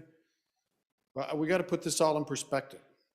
So, Mr. Chairman, Wyoming coal is what we call thermal coal. It's not metallurgical coal. It only has one use, basically. Some places it's used for a little bit to make cement, but by and large, Powder River Basin coal, the rest of the coal in Wyoming that's mined, is used to generate electricity. All the coal is earmarked for particular power plants. Each of those power plants is on a schedule to be retired. That may be extended, maybe not. But changing this tax rate won't change that fact. It won't keep one single power plant open or force one to close early, Mr. Chairman, which means that our coal production is lock, stock in connection with the amount of electricity produced by those power plants.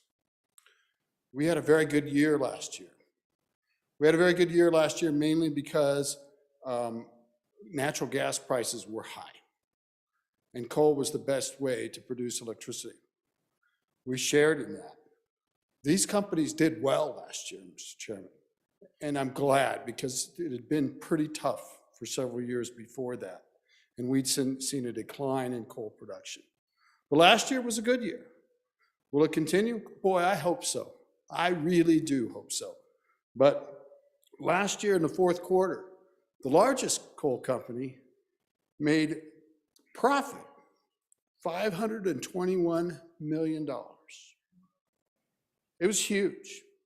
Revenues were up 70% for that quarter from the year before. And I'm very glad. You know, it's the give me one more boom, I promise not to blow it, you know? And I'm happy to see that. But changing this tax rate doesn't change the amount of production. It doesn't give us a future income stream. We just get less. And the number of coal trains leaving the state, the amount of coal that's going to be burned in those power plants isn't affected one iota by this tax rate. The only thing this tax rate does is by lowering it, add to our structural deficit that we're facing. Just to put that in perspective a little bit, we've talked about the ARPA funding and the more than $1 billion worth of ARPA funding that we got. Hope it's okay to say that. It's made our life down here a little bit easier, hasn't it, Mr. Chairman? That's been kind of sweet. But the truth is, since 2016, our mineral revenues are down by that amount of money. It's an astonishing decline. Are we looking at the twilight of an era? Probably. With some bright spots in between. But that 1% will not make any difference one way or another. It's not going to put more people in the jobs. And with $521 million in profits, it's not going to maintain any more equipment or any less equipment, Mr. Chairman. It's either our pockets or the stockholders' pockets at this point in time. And we have school kids to take care of. We have a structural deficit that we are not paying any attention to. And I hope we will resist this. Appreciate your time, Mr. Chairman. Thank you, Senator. Senator Anderson, and then we'll go to Senator Scott. Mr. Chairman, for 40 years, I fought for less taxes on our coal mines and never was successful. And now we come along with 0.5% instead of 1%, bringing it down to the 6% and $9 million. And we have 11 major mines in Gillette If they're even, they would each get about 818,000 per mine. We actually have 16 coal mines in the Wyoming, so it is spread on 16 mines. Now you want to remember also, these coal mines don't pay these taxes. They pass them on to their customers. And their customers are in other states. That's who's paying the taxes. Those coal refining or burning or power plants is who's paying our taxes. The company themselves don't pay that. They send it on down the line. Every train that goes out of here packs our taxes along with it. So I think this is a real good, feel-good bill, and we can feel good about giving them a break, but it doesn't do anything for the coal mines. It does something for the end user, the power plants in Texas and Ohio and all the other states that we service. Thank you. Senator Scott? Mr. Chairman, simple question. The structural deficit that been talked about quite a bit today was mentioned. So I rise to ask in relation to that, where does this particular tax money that we're reducing, where does it go in our finances? Senator Nethercott? Thank you, Mr. Chairman. Just another question. How does it affect the end user? I need some persuasiveness on the end user's benefit or someone's benefit if this bill were to pass.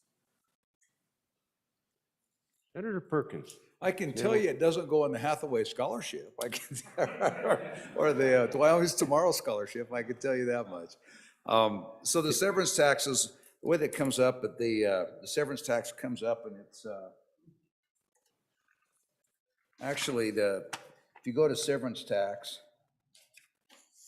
So what happens up to the first 155 million of severance tax? They call that under the cap money. It's distributed 62% to the general fund. Some of that goes to Water 1, Water 2, Water 3. 9.25% goes to cities, towns, and 4.33% goes to highway funds, and almost 4% goes to counties. Some of it goes to road construction, and some of it goes to cities, towns, and counties CapCon. And then you have what they call the over the cap, and that's when severance taxes exceed 155 million. And when we did that, it now with the budget that we just did, it goes 1/3, those amounts over that go 1/3 to the budget reserve account, 1/3 to the school foundation program reserve account, and 1/3 to the general fund. So those amounts, if there's $9 million that comes out of that each year, then that's $3 million of that would reduce the budget reserve account by 1/3, reserve the school foundation program reserve account by 1/3, and would reduce the general fund by 1/3. Okay, any other questions before we come back to, let's go to Senator McEwen first, and then we'll come over to Senator Rothfuss. Senator McEwen. Thank you, Mr. Chairman. Listening to a lot of the arguments, and it's quite enlightening. But I will tell you, as a business owner, and those of us in the room that are, sometimes even the little things count. Sometimes it's the little bit of help that gets us through the hard times. Sometimes I've had years where 0.5% was a huge deal. Am I a coal mine? No, I have 2 grocery stores. But if that can mean that much to me, maybe it could mean that much to them. And my other issue is, if we're so worried about it, why don't next year we look at bringing a bill to even oil and the other commodities up? I'm not suggesting that, and I'm sure nobody in the room here believes I am. But at the end of the day, it's kind of fair is fair, and I think we should not dismiss what they would do or could do with that savings based on their sales. A lot of times you can have huge sales and little net profit. So I would say the little bit helps. I would say it evens the playing field, and I'm on and for the bill. Thank you, Mr. Chairman. Thank you, Senator. Senator Rothfuss? Thank you, Mr. Chairman. I was a no in committee and would urge the body to really consider this and the implications of it. This is $10 million per year for as long as we continue to produce at the current production rates. We expect that to have a steady decline, but you can imagine that we're talking over the next decade around $100 million. This decision is around $100 million. We had a tremendous amount of debate about the idea of setting aside $50 million for an endowment. Mr. Chairman, that endowment would have developed or would have generated far less than this $10 million. In fact, we're talking about 4 times that amount realistically. So this is significant. This is serious. This is a big decision, and I do understand the motivation. The motivation comes from the right place. The motivation is let's help our coal industry. Let's try to create an equitable tax structure. And again, I think these are concepts that resonate with all of us, but I think we have to ask, will this help the coal industry? I know it hurts the state's revenue, but will it help the coal industry? So that was the question that I asked at the committee meeting, and there was speculation that, yeah, maybe some of that would be spent in the state, but nobody could really say that it would because they can't say that it would. Mr. Chairman, the other concept is that, and we talk about this from time to time, but I just checked the spot prices, and this is the spot prices. Let's be clear, the spot prices are not accurate. Contract prices are really what govern most of the sale, but spot prices provide a little bit of reflection of the relative value of the commodities. Appalachian coal, spot price is around $90 per ton, 90. Right now, Powder River Basin is around $30 per ton, which is incredible for us. If we could actually get that on contract, we would all be celebrating, we'd be hooting and hollering, we'd be running up and down the halls and finding new ways to spend money. Regrettably, we're not getting that price. The concept there, though, gets at the nature of this market, where we're talking about 0.5%, so we're talking about at the current price, if that spot were being sold, that would be 15 cents. We're talking about 15 cents. That would cost the state $10 million for that 15 cents change. And that price goes up and down, Mr. Chairman, by far more than that 15 cents in any given month. So relative to the volatility in the market, that 0.5% is trivial. But the bigger concern is when you look at the pricing, it is striking that the only mines that sell at that $30 spot price, or sometimes it's $15. We've had hard times when it was even $10 at the spot price. The only mines that are competing at that price are the Wyoming mines competing against each other, because their supply capacity vastly exceeds demand. You have multiple mines, Mr. Chairman, that have the ability to produce far more than even the nationwide demand would be if they were given the ramp-up time. Probably either of those mines, given a little runway, would be able to meet the entire country's coal needs. I mean, they are incredible at what they do.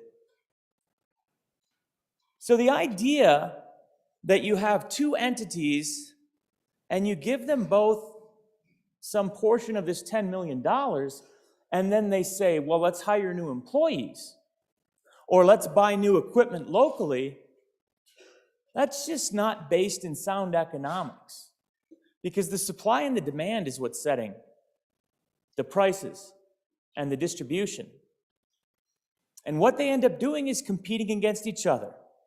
If you give them $10 million of buffer, they'll compete against each other for the limited demand, and they'll end up probably lowering the price and eating the $10 million, unless they just send it out of state. The concern I have, Mr. Chairman, was in committee, these are the questions I asked. Can you give me some confidence that people will be hired because of these dollars? No, but we think they might. Can you give me some confidence, Mr. Chairman, we will increase production because of these dollars? No. And that doesn't even make sense, getting back to what the good chairman suggested, that demand determines that. There was no reasonable evidence or reasonable credible assertion that this $10 million would do anything for the state of Wyoming or the people of Wyoming or the community in that northeastern part of Wyoming. But we know that it would increase our structural deficit each year by $10 million, Mr. Chairman. So I get it. I get the fact that we want to provide this support. When we get to the equity standpoint, I don't hear anyone clamoring to try and find a way to raise all of those minerals that are only being taxed at a 2% severance. I'll give you the list if you want it. It's substantial. Nobody's trying to provide equity and bring them up to 6.5%. There's a good bill. Probably should do that. It's not about equity. It's about a tax cut that's around $10 million. It isn't going to help Wyoming, but it will certainly help someone somewhere. Mr. Chairman, on and against. Senator Anderson? Mr. Chairman, just some information in testimony at our committee meeting. At that day, spot prices were $21.65, so you can see they fluctuate wildly, but you try not to sell all your coal on spot prices. That day, contract prices were running about $12 for Wyoming thermal coal. Thank you. Senator Wasserberger? Senator James? Thank you, Mr. Chairman. So I work in the mining industry, not in coal. I work over in Southwest with the Trona field. So whenever they get money, they hire people, which brings revenue into the state. They build more buildings, which brings more revenue into the state. They do buy equipment, then they have to pay a tax on that. So whenever they get extra money, they spend it within our community. And the fact that we're giving them a little break, like $10 million, is going to more than compensate. They're going to more than compensate by spending it within the community, by hiring the people, which will then buy houses, buy cars, you know, all that. More than enough. So on for the bill. Any other comments? Oh, Senator Case. Thank you very much, Mr. Chairman. Mr. Chairman, we actually studied the level of production taxes on coal.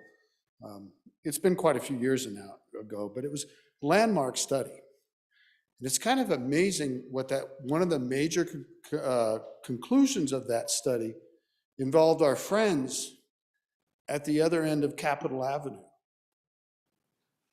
So we've always had the big depot down at the south side, and we have the Capitol here, and it's been a tension between the two for more than 100 years. And what we learned in that tax study was very interesting, because the folks that own that building down there, they're very smart, they're very astute, and they, along with another company, transport most of the coal. You know, I don't know what the coal production is right now, but it's something like 12 to 15 tons per second. 50 to 70 cars a day. Maybe those are old numbers, but 50 to 70 trains a day. That's a lot of coal. Most of that coal leaves Wyoming and is transported by those railroad cars and goes to power plants around the country. There are power plants in Wyoming that burn some of that coal, but most of it goes out on the rails. So of the power plants that exist somewhere else, those companies are so smart. They know, they've got their calculators, probably did it with slide rules, but they can figure out what the price of coal has to be when it hits that plant. And so they are able to be the accordion, because when we lower our taxes, they raise their rates. And it was very well established in that study. So, you know, that doesn't happen right away because there's contracts and they have to be renegotiated and all that. But the trend is less taxes for Wyoming, less of a take for Wyoming, more of a take for the railroads. It's locked hard and fast. And it's a major conclusion of that study. So what good would it be to give up the $10 million when it's probably going to eventually end up into the pockets of the railroads? That's not necessarily a good thing. Go back to the amount of coal that's burned in Wyoming. We have some great power plants in Wyoming. You know, they burn our coal, they hire our workers, they make the electric grid stable and, you know, produce electricity for demand. And without the coal plants in Wyoming, renewables wouldn't work in the Southwest. They're ramping those plants up and down like we never thought that they could. But of the power that comes out of those plants, Mr. Chairman, 85% in the big utilities territory is exported from the state, exported to the West, Mr. Chairman, to the 6-state region that company has. So who's paying the taxes on that electricity that's produced? That's the ratepayers in those states. So we're getting a pretty good deal because they're helping to build our schools, build our roads, sponsor all these things. So what I guess I'm trying to point out is who actually pays those taxes, Mr. Chairman, and who would benefit if those taxes are reduced. Think about it, on and against. Hey, let's go back to the sponsor, Senator Beitman. Thank you, Mr. Chairman. Good discussion. This bill's all about fairness. The whole idea and the whole premise behind the bill was to try to get closer to equity with oil and gas. Keep in mind, there are power plants that burn natural gas and there are power plants that burn coal. And right now, those coal companies are at a disadvantage because of our tax structure, because they pay a higher severance tax than natural gas, and they have higher fixed costs than natural gas. Natural gas doesn't quite come with the overhead that coal companies have. So it's fairness. And, you know, we spent a good amount of time talking about what they're going to do with their money. If we do allow them a pittance of $9 million, Mr. Chairman, I'm sure the mining industry is very happy to hear we're very concerned about how they're going to spend that money. I don't really care, Mr. Chairman. I care about an equitable tax structure that's fair for everybody and a level playing field, and this gets us closer to that. And I would just submit one last thing, you know, again, reminding everybody, what other industry in the state of Wyoming, not tourism, not ag, not blockchain, what else writes a check to the state of Wyoming, Mr. Chairman, for an amount of $555 million a year? Let's support our core industries here. We're not asking for much. We're asking for a level playing field. And every parasite, Mr. Chairman, needs a healthy host. Let's keep this host healthy. Thank you. On and for the bill. Okay, we're going to, Senator McEwen. Thank you, Mr. Chairman. I'll make this quick. At the end of the day, I've heard a lot of arguments in here. I just want to point out one thing. The consumer or end user of any product, be it a banana or a chunk of coal, pays the taxes. So that's kind of a hollow argument. Thank you, Mr. Chairman. Senator Nethercott.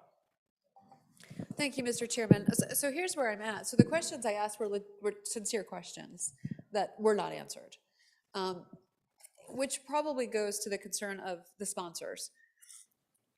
Wyoming, in the history of Wyoming, we love coal.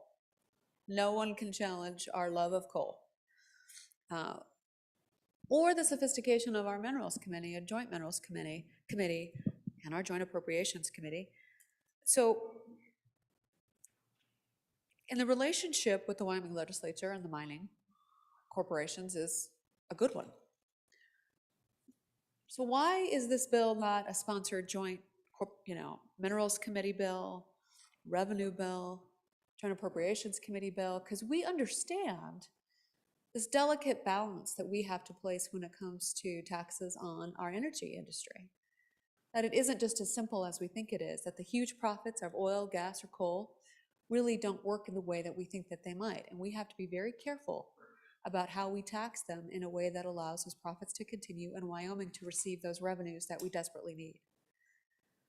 So I'm challenged by perhaps the lack of work on the bill and the answers that I've received to feel comfortable about such a drastic decision.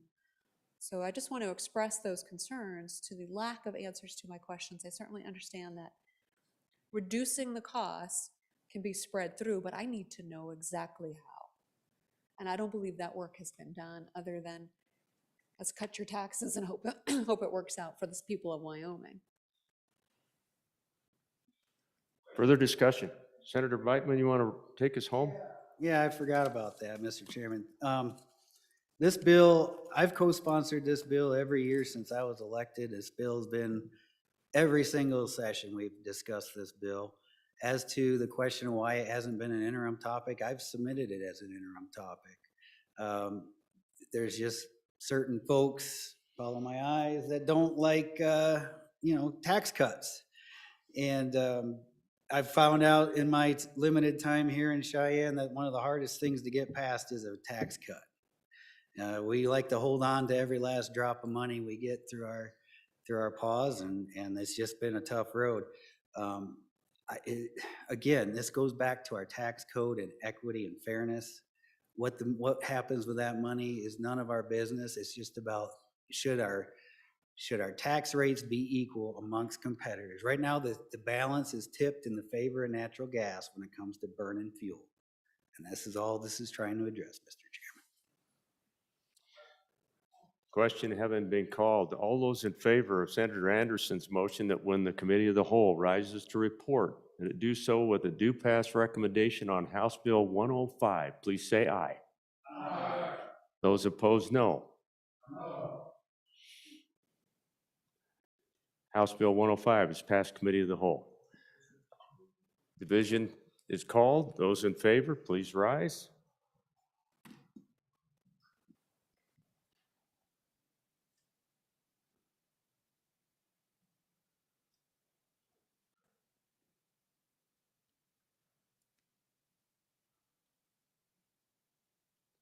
Those opposed, please rise.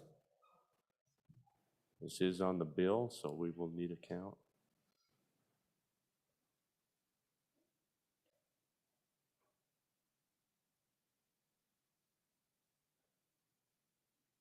(18) aye, 10 no. House Bill 105 is passed committee of the whole. Senator Ellis.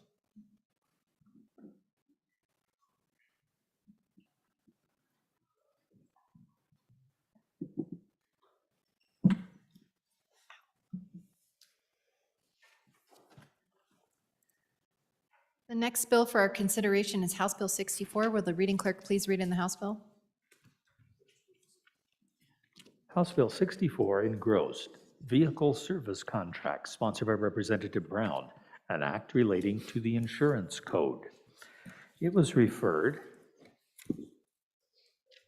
moment please, was referred to committee number 8, which referred to committee recommendation that it do pass amended. Ayes, Senators Anderson, Furphy, Landon, McEwen, and Pappas. Senator Landon, chairman.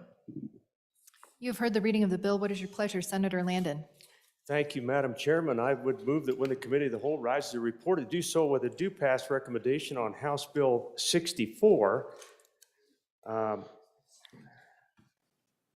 Fellow senators, House Bill 64 might appear to be familiar to you all, and that is because it went out of here fairly quickly last year, and it just simply ran out of time at the other end of the hall. We bring this bill back to you this year. It is essentially an update to our statutes, Madam Chairman. Service contracts is what we're talking about here, which are a valuable enhancement to consumers when you're purchasing a vehicle, especially in these times with costs that are skyrocketing and components not covered by typical warranties on the vehicle. And traditional property or casualty insurance can be significant in cost. It's time to update these statutes. This bill will amend the existing statutory definition of service contract to expressly authorize the replacement of motor vehicle keys or key fobs if they become inoperable, lost, or stolen, as well as coverage for excessive wear or use of a leased vehicle, and for the replacement of windshields that might be damaged by road hazards covered outside of your typical insurance contract. Madam Chairman, just as an aside, this is a portion of law that a few years ago was moved into its own chapter. And so we're talking about service contract law here in the world of insurance. The legislation also clarifies that theft protection programs or their accompanying warranties shall not be considered insurance. The bill further defines the terms road hazard and incidental payment. Not to dwell on the bill and go into much detail, Madam Chairman, but I would call your attention to page 3, where we remove current language and we go on to add theft protection. Several other things in the bill. Madam Chairman, we provide for, on page 6, a definition of road hazard. On 5 and 6 is where the new definition describing incidental theft protection and program payment. Call your attention at the back of the bill on pages 6 and 7. That's where we include in a theft protection program warranty might be or may include but is not limited to, and we list alarm systems, body part marking product, steering lock, window etch product. You get the idea, Madam Chairman. This is in the world of an additional service contract kind of insurance that you could purchase on your car. I think the bill is ready. It's been around for a couple years. I'd be happy to try to answer any questions. I hurried through it on purpose, knowing that it's getting late. Thank you, Madam Chairman. Thank you. Senator Landon, there's a standing committee amendment. Would you like to work on that right now? If so, we'll have the reading clerk read it in. Thank you. If you would please read that in. House Bill 64, Standing Committee Amendment Number 1 to engrossed copy, page 1, line 4, delete. Senator Landon? Thank you, Madam Chairman. I would move the standing committee amendment number 1 to House Bill 64 and ask for favorable consideration. And Madam Chairman, I sure wish I had that. Thank you very much, Senator. In committee, we had a couple of amendments. One was a staff cleanup, and the other was provided by industry to us. You notice that the cleanup was to correct some spelling and some languages, but down on page 2, line 20, we delete and we insert, except that theft protection programs and their accompanying warranties shall be subject to the enforcement provisions of 2649-110.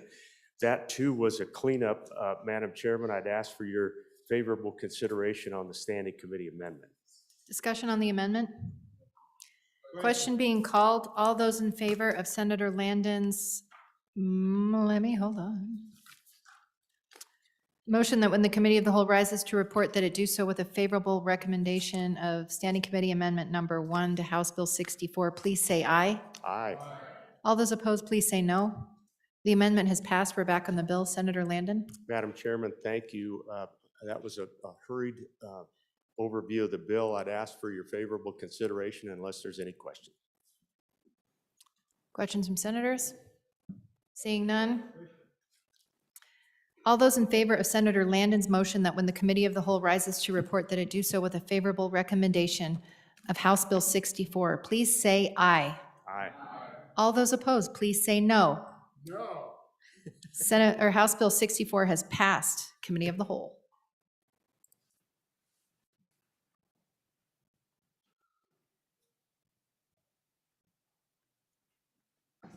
Thank you, Senator Ellis.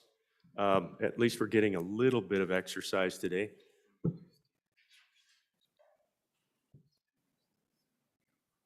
Committee, we will stand at ease until the sound of the gavel.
Committee of the Whole will come back to order.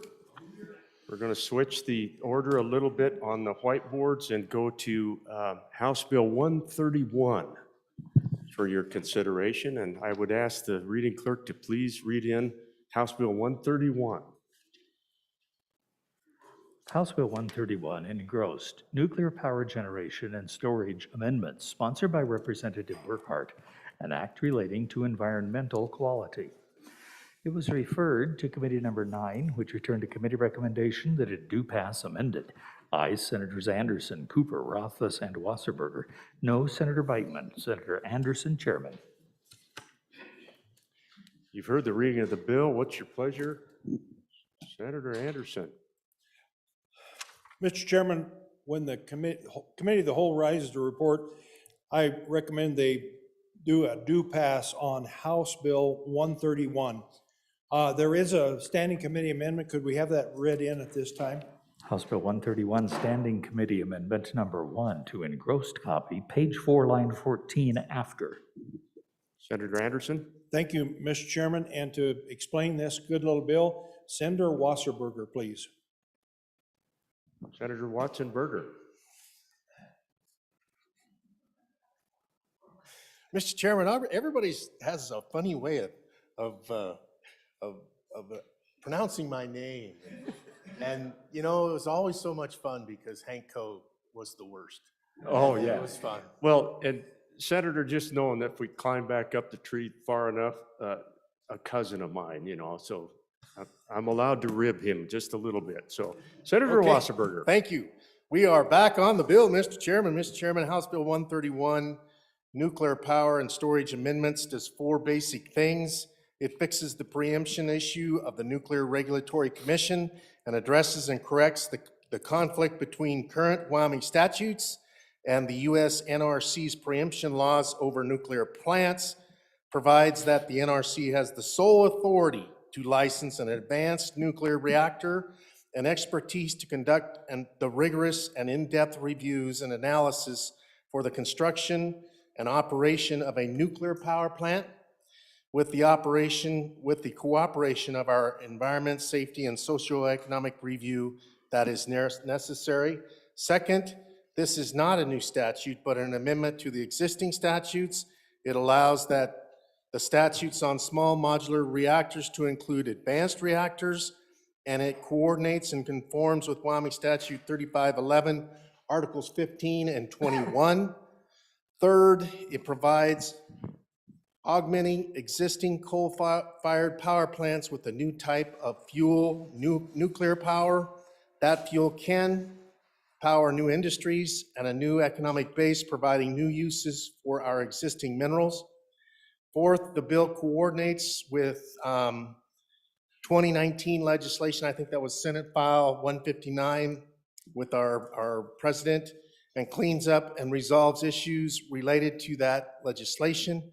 A coal-fired power plant that is closed does not have to be offered for sale if an advanced reactor is sited with us. And members of the Senate, let me walk you through this bill. Mr. Chairman, it might be easier to start with the repealers on page 9, lines 17 and 18, and the bill repeals Wyoming Statute 3511, 1506, little e, 2 little I through B, which deals with legislative approval of the siting of a high-level radioactive waste storage facilities, and 3511, 2101A and D, 3 little I, A through C are repealed which deals with small nuclear reactors. And so those repealers are a part of the bill. Moving back to page 2, we insert new language at 3511, 1506 at line 11, and the bill inserts A. It is operated on the site of and to store with the high-level radioactive waste or spent nuclear fuel produced by a nuclear power generation facility operating in the state. On page 3, lines 1 through 3, the bill inserts new language. The facility has received a license to construct and operate under the NRC. On page 3, lines 5 through 6 at C, it requires a report to be submitted. Continuing on, lines 8 through 9, the bill inserts, the operator of a facility is in compliance with paragraph Roman numeral 7, which we amended with the standing committee amendment that we will explain after we walk through the bill with the good senator from Albany County. And then on page 3, lines 11 through 14, the bill requires a report from the operator to the DEQ. On page 3, lines 16 through 20, the report must list the number of jobs created in the planning, permitting, licensing, and construction of the facility, and what number of jobs will be filled by Wyoming residents. And that is an amendment from the House side. On page 3, lines 20 through page 4, line 2, the report must list local and state taxes are estimated to be generated by all aspects of construction, operation, and decommissioning of the project. On page 4, at C, the operator must report on all the benefits and impacts that will accrue to the state and local community where the facility will be located. On page 4, lines 10 through 19, the operator of each facility shall send to the DEQ copies of publicly available reports to the NRC, and then we find this, and we will discuss the standing committee amendment in just a few moments. On page 4, at the bottom of 4, line 22 and 23, the bill strikes a small modular and inserts an advanced nuclear reactor in the state of Wyoming in accordance with this section shall not store spent nuclear fuel unless first meeting all the requirements of the United States Nuclear Regulatory Commission. On page 5, actually on page 4, actually, let's continue on to page 5 at line 10.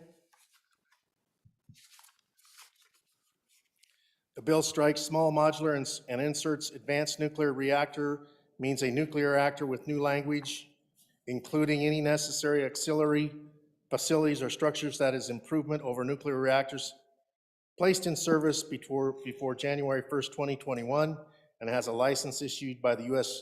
Nuclear Regulatory Commission. At page 6, lines 1 through 6, the operator of the advanced nuclear reactor shall submit a report to DEQ that includes lines 18 through 12, the report requires the number of jobs that will be created in the planning, and the rest is conforming language. On page 6, line 14 through 16, the report must estimate local and state taxes of the project. Lines 18 through 22, the report must list the benefits to the state and local community of the entire project. And on page 7 at G, the operator must send to DEQ of the available reports and then the standing committee amendment, which we will discuss in just a few minutes.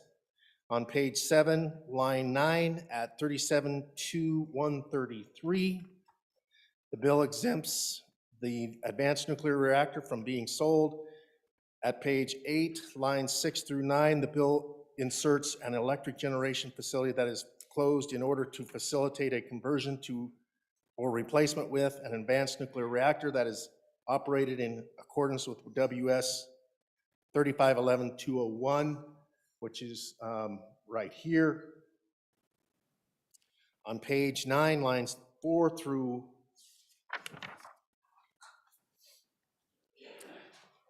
15, the bill states, beginning July 1, 2035, a taxpayer shall only qualify for the exemption authorized under this subsection for any month that not less than 80% of the advanced nuclear reactor's uranium used for producing electricity was sourced from uranium mines located in the United States. The burden shall be on the taxpayer to establish entitlement to the exemption authorized under this section. And actually, Mr. Chairman, that particular clause was debated in the House, and recently, just actually today and yesterday, we have had two corporations that were okayed by the NRC to produce this U-235, which is enriched to 10 to 20%. which is called HALU. Okay, and then as we move on, finally at page 9, lines 20 to 22, the DEQ and the Environmental Quality Council shall promulgate rules necessary to implement the provisions of this act. And Mr. Chairman, that's the bill, and I would turn it over to the good senator from Albany County to explain his amendment, Mr. Chairman.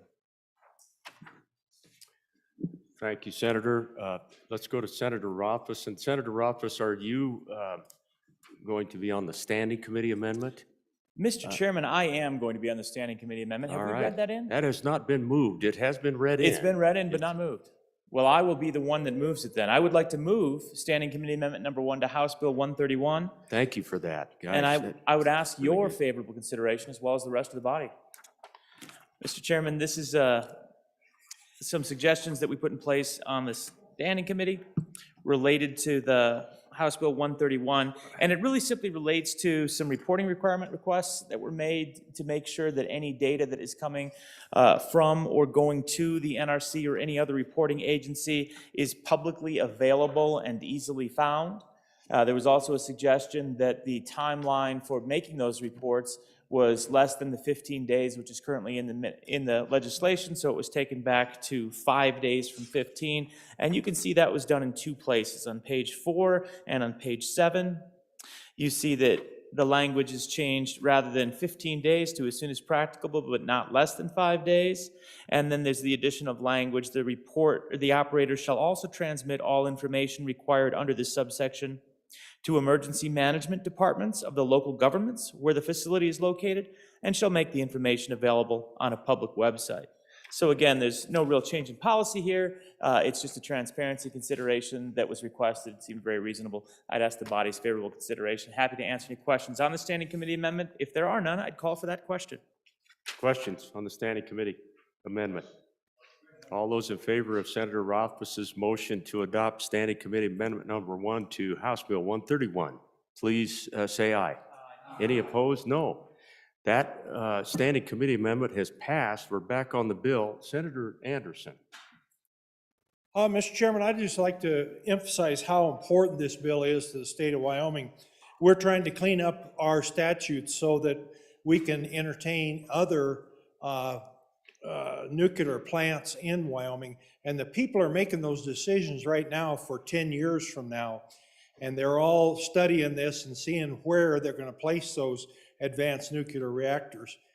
We could have the possibility of having 1 or 2 more. I don't know how many we could have, but the concern in the committee was that we would not be able to burn Wyoming uranium. And now that we have two HALU facilities being built in the United States, 1 in Ohio, 1 in Tennessee, that can take our uranium and make it into HALU, which is what they need to burn in their facilities. It just completes the cycle completely. We're really pleased with the investors that are going to build those facilities. Those facilities will be built before our nuclear plants come online. So we for sure will be able to get HALU that comes from Wyoming uranium. We are really pleased with that announcement today. This is really an important bill, and I encourage you to vote aye. Thank you. Senator Wasserberger. Thank you, Mr. Chairman. On and in favor of the bill. And one of the things that was discussed at the committee and actually in our interim was that the number of jobs that this bill creates for local communities. And it was said that, one of these communities has 400 coal miners, that this plant would employ 500, actually about 20% more. And half of those are security people to protect the plant. And so heavily in favor of the bill. I think it's a good bill, and I think it will do a lot to provide jobs and replace jobs in Wyoming. So I hope you support the bill. Senator Kolb. Thank you, Mr. Chairman. I'm a little confused. We had a meeting in my county about a proposed plant, this plant, And they stated in that meeting that they would not be able to produce the uranium used in that plant, and they would have to import it. Now, that was back before they made the final decision. So I'll support it right now, but I look forward to some documentation that would be very clear on that timeline, because they were pretty adamant about it, that it couldn't be produced in time and they'd have to import it. And that's the last of what I've known from the plant project leadership group. Thank you. Senator Baldwin. Thank you, Mr. Chairman. To answer that question is that these two new plants, one in Tennessee, one in Ohio, are just now getting up and running. I believe both of them will be up in this year and ready to produce uranium to the quantity that we need. And they'll be able to take Wyoming uranium and utilize that in the production of the uranium rods, the fuel rods that will be necessary. And I would emphasize here, super important for our part of Wyoming. This is a big deal, but I would emphasize beyond that, potentially this is much bigger for the whole state of Wyoming down the road. 10 years from now, as the chairman stated, or down the road, there's going to be more. And it's an important step. And there, if you want to take it further, it's very important for the entire United States. So it's a safe technology. We're going to be able to use Wyoming coal. And I've heard an awful lot of talk about using some foreign uranium, not coal, excuse me, but uranium, and we're not going to have to use foreign uranium. We're going to be able to use uranium that we have a lot of right here in our own state and make use of a mineral we can take out of the ground that desperately needs to be reproduced and done that we haven't used for a long time. And this is an alternative. This is a way to move Wyoming forward, move particularly the southwest part of Wyoming forward, create more jobs than just the jobs in the plant. Other technologies and other industries are going to come along with this that you don't think of all the time. There's going to be a lot follow. So it's more than just those 500 workers. It's a lot more, and it's a lot bigger deal than that. I urge your support of this bill. Senator Anderson. Mr. Chairman, I'd like to address the senator from Bitter Creek down there in the southwest. He's right. All the time they were promoting this project, they could not say that uranium, that fuel, HALEU fuel, would come from U.S. These announcements are today. Today they were announced that Tennessee is going to have one and Ohio is going to have one, and they're building on it now. That's announced today. So if you had the same presentation today, they would say they would buy that from those plants in the United States. And we know we can get uranium from Wyoming there. So you're entirely right. They would not have said they could buy that HALEU from, because there was nobody to produce it. Now there is, which is huge for us. Thank you. Senator Wasserberger.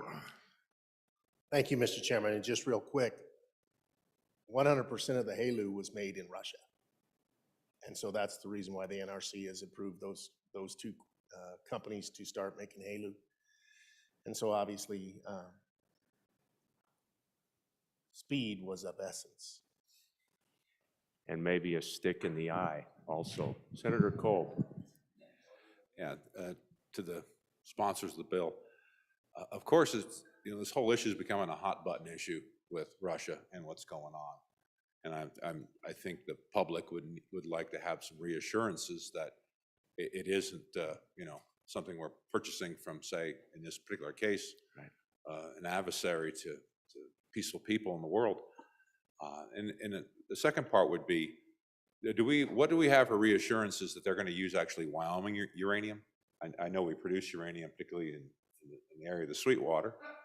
And is there any reassurances they've given us that, or you could share about them using Wyoming resources for a reactor located in Wyoming?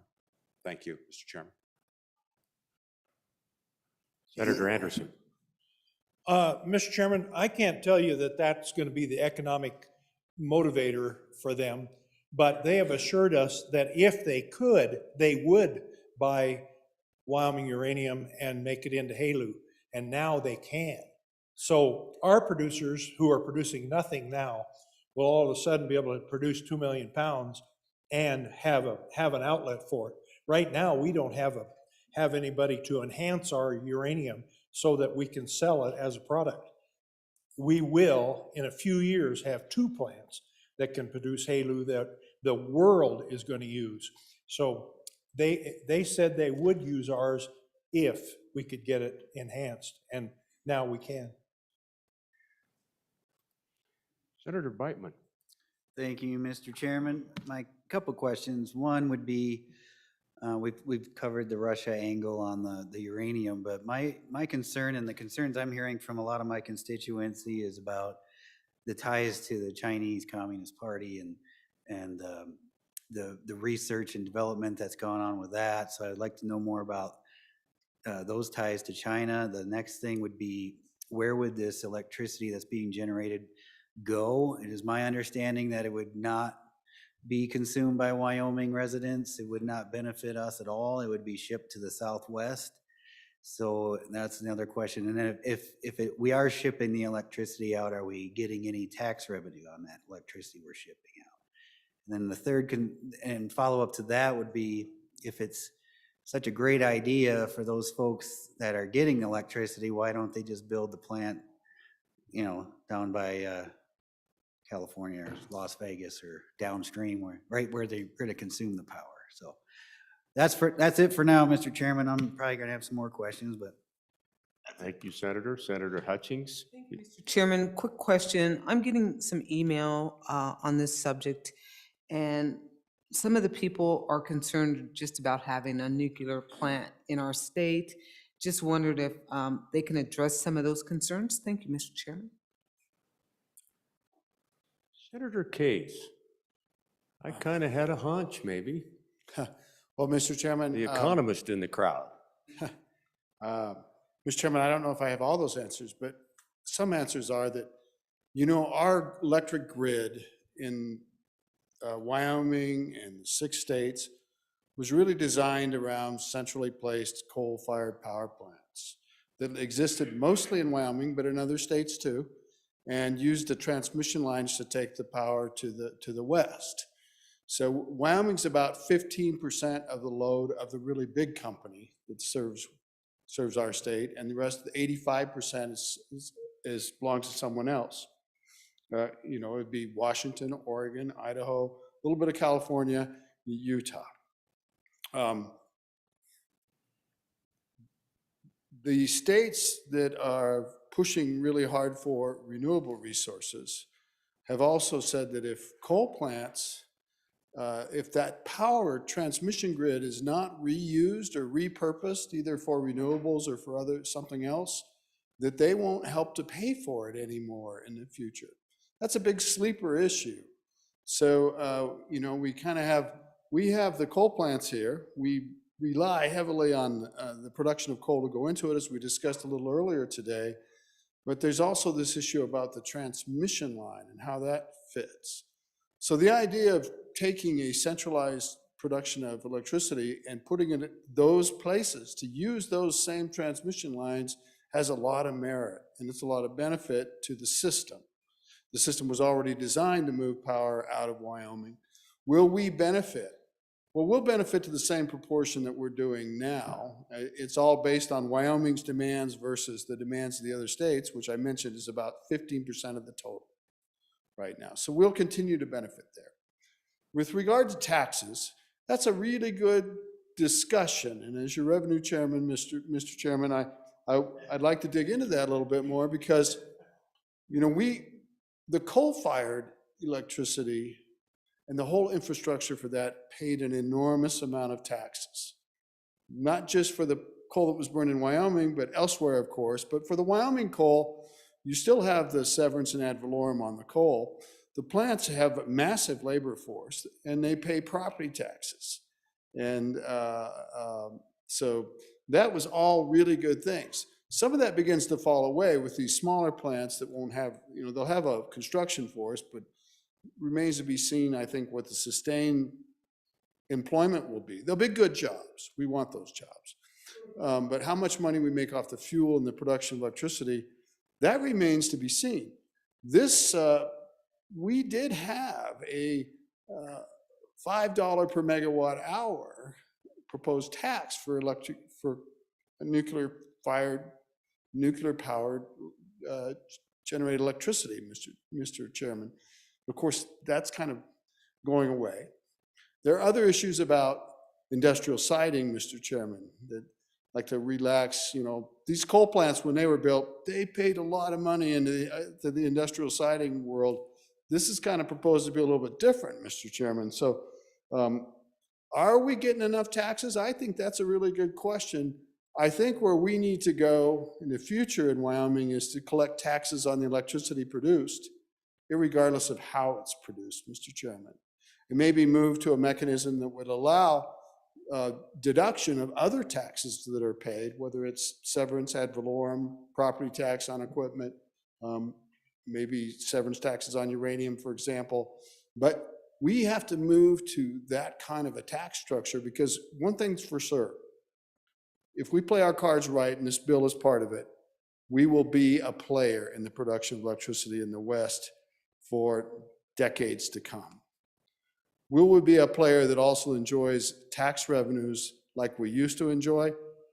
Probably not, but we need to make sure that we are at least getting sufficient tax revenues. And we need to talk about that more. So, Mr. Chairman, that's the best I can offer on that. Thank you to the Revenue Chairman. Senator Watsenberger. Quick response to the senator from Sheridan. Actually, the investors, the major investors of this company are trying to build this very same plant in the state of, which is in the northwestern portion of the United States, his home state. Senator Anderson. To address some of the questions, Mr. Chairman, China was brought up, and there are proposals in China, but it has nothing to do with our project, nor would it have anything to do with our subsequent projects. There's various manufacturers of the equipment. They're all kind of spot on built to specs. They're not manufactured in China. And where does the electricity go? The electricity goes into the Western grid, just like our coal-fired plants. That grid is all the West, has been stated before, 6 states. There's a lot of states that are in the Western grid. Our power plants would go right into those same lines, and that's one of the advantages we have, is that we have takeaway for these power plants to be able to get that power into the Western grid. The other question was, why don't they build it closer to their own doors? The places that need this electricity and need this clean electricity aren't building anything in their own backyard. They're asking everybody to do that outside their state boundaries. And so we have wind projects, and now we have nuclear projects that can furnish that electricity to the grid that they can get. The question was about why would we have a nuclear plant in the state, and I'm sure it's a safety question. These are sodium cooled. They're called natrium, which means sodium. Sodium cooled power plants. They're not water cooled. Everything that we've had previous to now has been water cooled. And maybe you've heard of some of the problems we've had with water cooled plants.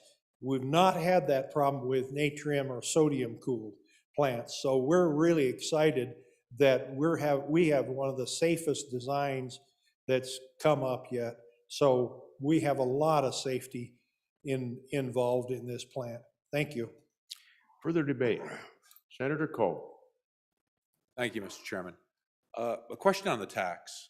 I mean, obviously $5 is pretty high, but $0 seems pretty low. And I'd like to get an explanation why 0 was a better choice to say 1, and maybe we would tax it similar to wind. And then I guess maybe some clarity on the technical issue with the plant. The temperature of the uranium when it's fully reacting and generating heat is actually very close to the sodium. So in essence, it's frankly, I'll say it as an idiot-proof system. It cannot overheat like a water reactor by the function of the materials they're using. And they explained that to us in that meeting. But I still would like to hear why the tax is 0 and why that's the right thing to do. Thank you, Mr. Chairman. Senator Wassenberger. Well, Mr. Chairman, thank you. Really, we're 7 years out on this. I mean, we've got a lot of time to work this. So the Minerals Committee can choose that as an interim topic. One of the things that bothered me with this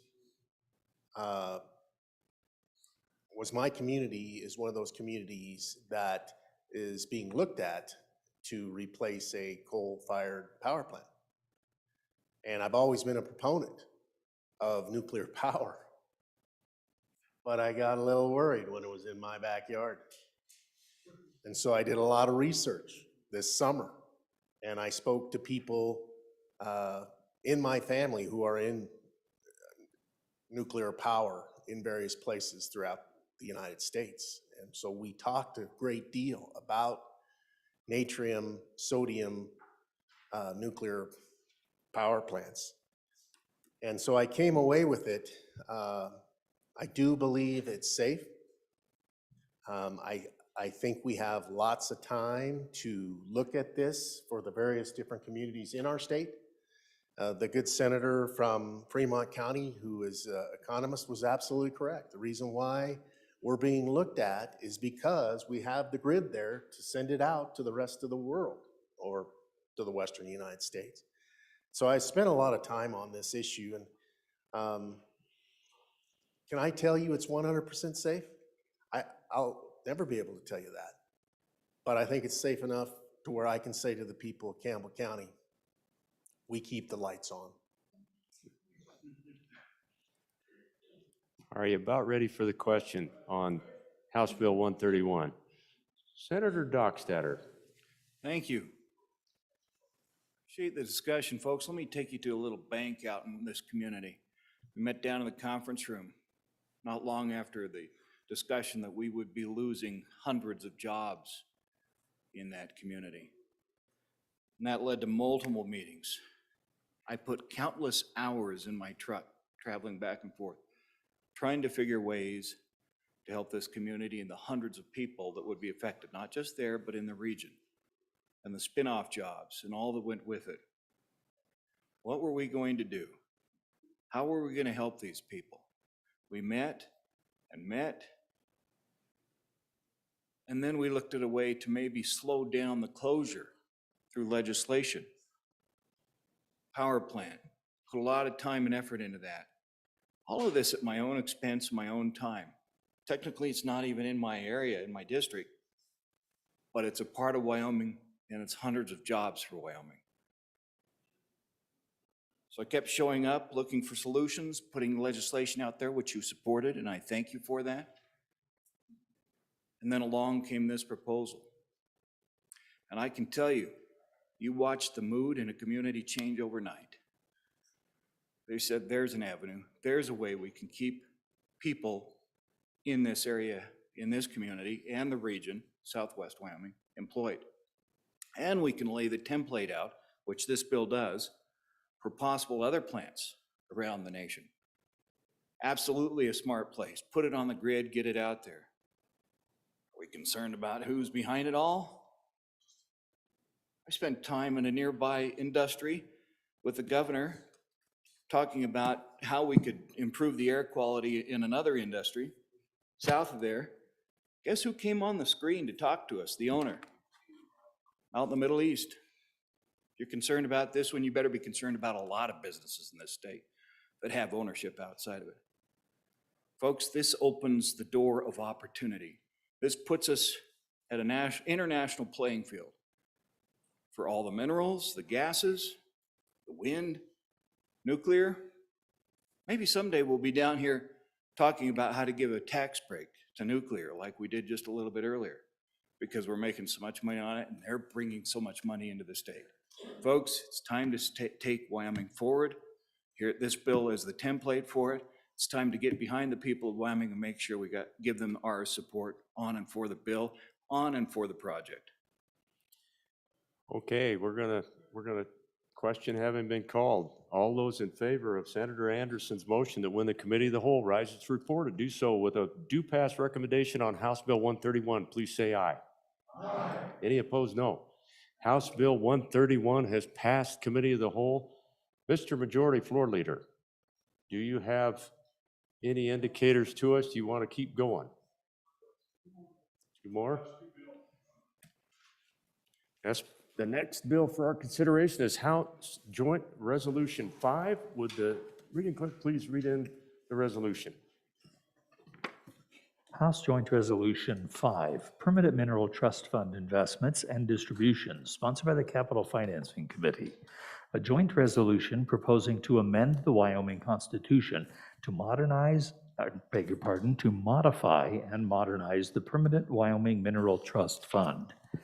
It was referred to Committee Number 2, which returned a committee recommendation that it do pass amended. Ayes, Senators Guru, Hicks, Perkins, and Steinmetz. No, Senator Kinski. Senator Perkins, Chairman. You've heard the reading of the bill. What is your pleasure, Senator Perkins? Thank you, Mr. Chairman. I move the Committee Whole Rise report do so with the due pass recommendation on House Joint Resolution 5 and ask the body to vote aye. What this is again, just as it talks about, this is a resolution to amend the Wyoming Constitution to modify and modernize the Permanent Wyoming Mineral Trust. The one we're going to talk about in a minute is one to do the Common School Permanent Land Fund. They basically do the same thing. This one is a little bit easier to understand because this one came later.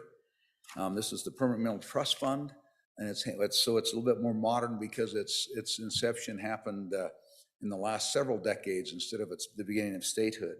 What this does, the easiest way to understand that, if you go with me to page 3, and go to section 2 and look at the proposed balance, the ballot statement tells what this does. So beginning on line 15 on page 3, the Wyoming Permanent Trust Fund is one of the permanent funds that holds public money for the benefit of current and future generations. Monies of the PMTF can be invested and loaned to political subdivisions.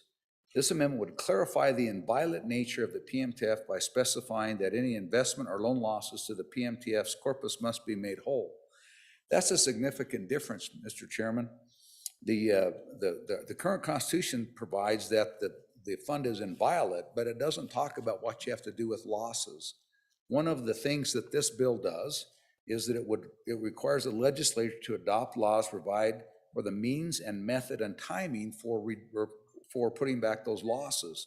Where it does that, if you go to, on page 3, if you go in the constitutional language, it talks about, beginning on line 8, the legislature shall prescribe by law the manner, means, and timing for supplying losses to the permanent fund from loans made to political subdivisions.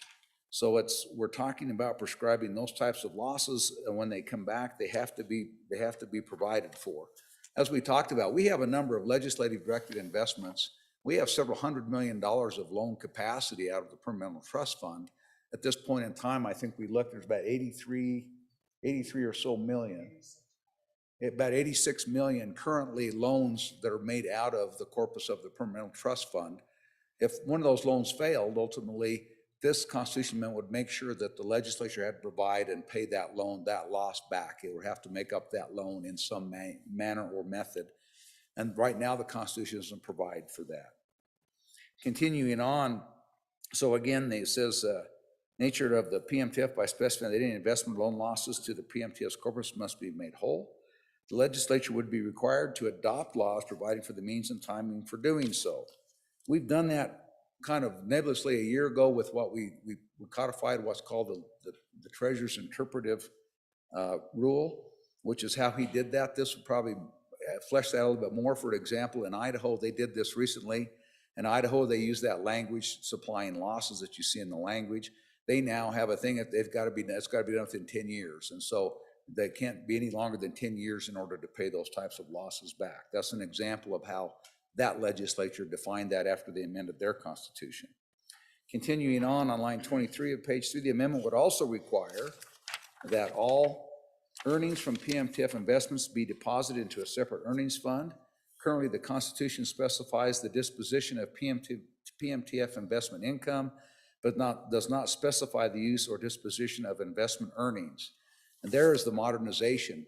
When these funds were first created, mostly they relied on fixed income. And so you were spending the income, which is mostly off dividends or particularly interest. over the years, we've done more and more capital investing. As we've done that, there's more and more capital stocks held in our investment portfolios. And so not only are we getting interest, but we're also getting dividends. And then also we have capital gains that also are dealt with in one way or another. So what this does is helps us understand that when we talk about earnings, those earnings can come from capital gains, they can come from interest, they can come from dividends. And so it just helps provide for this. As far as the other part, there's a standing committee amendment. Would you like that read in at this time, Senator? If we could, if you'd please read that in. House Joint Resolution 5, Standing Committee Amendment Number 1, page 3, line 5, after. Senator Perkins. Thank you, Mr. Chairman. I would move Standing Committee Amendment Number 1. What this does is it goes in and modifies the two things you see. The top part modifies the language in the actually what would be in the Constitution. The bottom part on page 4 modifies the ballot statement. I think, again, to explain this amendment, what it does is it's going to modify and put some additional items in there. The purpose of the language is, if you start on page 12, or excuse me, line 12 of the amendment, after earnings, you insert this phrase. The amendment would prohibit the use of the separate earnings fund for loans, bonds, or guarantees. Finally, after giving the legislature time to establish amounts that could be spent from the separate earnings fund, no changes in spending percentages could be authorized without a vote of 2/3 of the Wyoming legislature. So again, what we're trying to do with this is, over the years, we've seen these reserve accounts be pledged for loans. We've seen them intercepted. We've seen them tipped here or there. We've seen them expanded for one reason or another. And it would stop those types of things and allow this to become, basically it moves toward a kind of a modified endowment fund, where we would understand the amount of the income we'd be getting off of this, provided that there is sufficient value in the fund itself, but it would stop those types of things. And so that's what this amendment does, is it stops some of the things we've seen going on with the reserve funds in the past. And so you see the language of the Constitution is, except that the separate earnings fund shall not be used to provide loans, issue bonds, or provide guarantees that encumber the fund. After July 1 of 2023, no changes in the percentage of earnings distributed from the separate earnings fund shall be authorized unless enacted by 2/3 vote of all the members of each of the two houses voting separately. So again, to come back and change these earnings, these spending policies, or do these other things, whether you're going to but if you're going to change this stuff, it's not going to be just a majority. It's going to be, we're all going to move together in a supermajority of at least 2/3 of both houses, or it's not going to happen. And that'll leave, I think, some certainty and make a more deliberate exercise and debate if we're going to move and change spending policies and other items that have to do with these very important funds. So with that, I'll stand for questions on the amendment. We are on the amendment. Thank you, Mr. Chairman. Senator Scott. Mr. Chairman, there's a constitutional amendment, and it's a constitutional amendment that affects one of our major sources of income and wealth in this state, and I think we need to take this very seriously. Mr. Chairman, I want to examine the amendment and ask a question or two to make sure I'm understanding it correctly. The way the amendment works, as I understand, there's going to be a separate fund, and we'll talk about that fund and the input to it when we get back on the bill. But there's going to be a separate fund that the legislature that can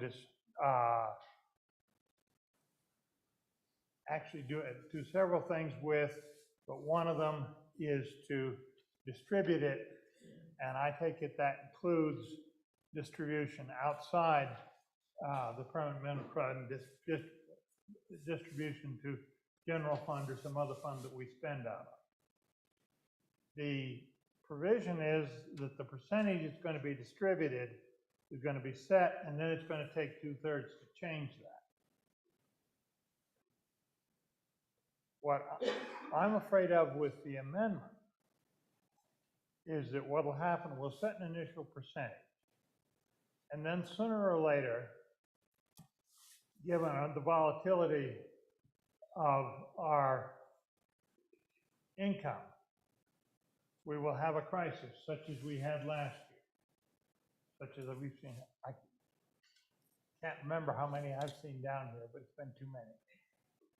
And there's a tremendous, when you have one of those, there's a tremendous need or demand from funds so that we don't have to cut our spending back and we don't want to raise taxes. And what I envision happening is that we will raise this percentage that's going to be distributed so that we can spend it. Because that's easier to do than cutting back or raising taxes. And we'll raise it up quite a bit. And we'll spend a bunch of money. And then the crisis will pass. And then you've got this raised percentage, but it takes a 2/3 vote to move it back. And what I'm afraid of is if we pass this amendment, there will be enough pressure. There'll always be a third of at least one house that is going to want to spend the money on this side or the other thing. I think that's just a fact of life. You've got that kind of support, and we will never be able to get that percentage back down again. So that's my fear if we adopt this amendment, that we'll have that feature in it, and it will become a permanent feature. And I'd like some discussion. Am I understanding the mechanics of how this works properly? Because I'm afraid we're getting ourselves in trouble with this amendment, trouble beyond what's in the amendment. Senator Hicks. So, Mr. Chairman, I think it does just the opposite of what my colleague says, and that is the very purpose of why you have to have this amendment. So let's assume this is adopted. The current spending policy we have is 5%, and it only takes 51% of the vote to change that spending policy. And for the last 6 years, we fight over this spending policy every year. It just takes a simple majority to do that. So we adopt the amendment, goes on the ballot, people ratify it. The spending policy we have today on the permanent mineral trust fund is the average of the last 5% of the last 5-year average. That's what your earnings account has, and then your corpus account has, right? On the earnings account now, to change that spending policy on that account is going to take a 2/3 majority of both houses to change that. So getting to my colleague's concerns, it makes it very difficult to change that. Very difficult, and that's the purpose of the 2/3, because my concern was if you don't do that, it's just a simple majority. And then you get to the situation where we increase it, and then 2 years later, we reduce it. And then we had, last year, we had a bill in here that had a ratcheted down spending policy from 5 to 4 3/4 and 4.5. This is a constant football when you have a simple majority to change your spending policy. The only way to provide the ability for this fund to generate the kind of revenues that we hope it does is to make it very difficult to change that spending policy. So the front part of the question, Mr. Chairman, is yeah, it'll be hard to change it if it's going back, but it's going to be just as hard to get it changed to begin with. And that's the reason that you need this in this provision. It's basically to tie the hands of the legislature from changing that spending policy going forward unless you have those 2/3 majority in both houses. It is a protection that this account doesn't get changed on the whims of the legislature every couple of years based on the latest crisis that we have, Mr. Chairman. We are on the Standing Committee Amendment to House Joint Resolution 5. Let's go to Senator Furphy first and then to Senator Rothfuss. Senator Furphy? Thank you, Mr. Chairman. Well, I'm confused about the logistics here. we're creating a separate fund. And in the bill itself, on page 2 at the bottom, it says this fund will include both realized and unrealized gains. So I'm just asking about the logistics. So you've got a stock that has unrealized gains. It's gone up in value. So what do you do to create this fund? Do you sell part of the stock and take the gains in it on an annual basis? I'm not sure that's prudent, so I'd like that explained to me. Thank you, Mr. Chairman. Okay, let's go over to Senator Rothfuss, and then we'll come back to the Chairman of Appropriations. Senator Rothfuss. Thank you, Mr. Chairman. A simple question on the amendment. There's a date specific. I'm curious what happens if you take out that date specific, which I do realize is in the Constitution elsewhere, but it's always kind of an awkward thing to legislate in the Constitution. So I'm curious what happens if you just remove that from the language and go with the core language. What complexity does that create? Thank you. Senator Perkins. I'll answer the last question first because that's the easiest one. The reason that is because if this will go on the ballot next fall, and so you need time to, I mean, right now it's not set up this way, and so you need time to make the legislation work to implement these things in. For example, right now in our reserve funds, which this is actually has to do with the amendment, in our reserve funds, we've done everything. I mean, at one point we guaranteed some of the construction of when we were rebuilding this capital off against one of the reserve funds. We do have some other tips. We have some guarantees out of the reserve funds, and we actually, with this amendment, we're going to have to remove some of those, and it's going to take a little bit. We're going to take some legislation to be able to do that. And so, as we move forward, that's one of the things that will be an interim topic to move. If this passes, how do we make the transition? We're not able to do that anymore, like we've been doing so that's the purpose of that amendment. Otherwise, the Constitution would be binding immediately upon its passage, and we would be out of compliance on the beginning from the beginning of that first day. So hopefully that answers that question. As far as the other ones, the way that so right now you have to keep in mind that we have a corpus, and the corpus, it's not exactly, but you can think of it as the cost basis of what the total amount of the investments. We've tracked that over the years. We know what that is. We know what that, but it's easy to think of it in conceptually if you think of it as a cost basis. And so all the reserve account all you're really doing, or it's not the reserve account, but the earnings account, is you're just keeping and tracking the difference between the total value of all of the fund and what the corpus is. And so you have that margin, and inside that margin is what the earnings account is. So all you're doing is accounting for it. You don't have to sell stock. You don't have to do anything. It's just the value of your fund minus the corpus is basically the value of the earnings fund.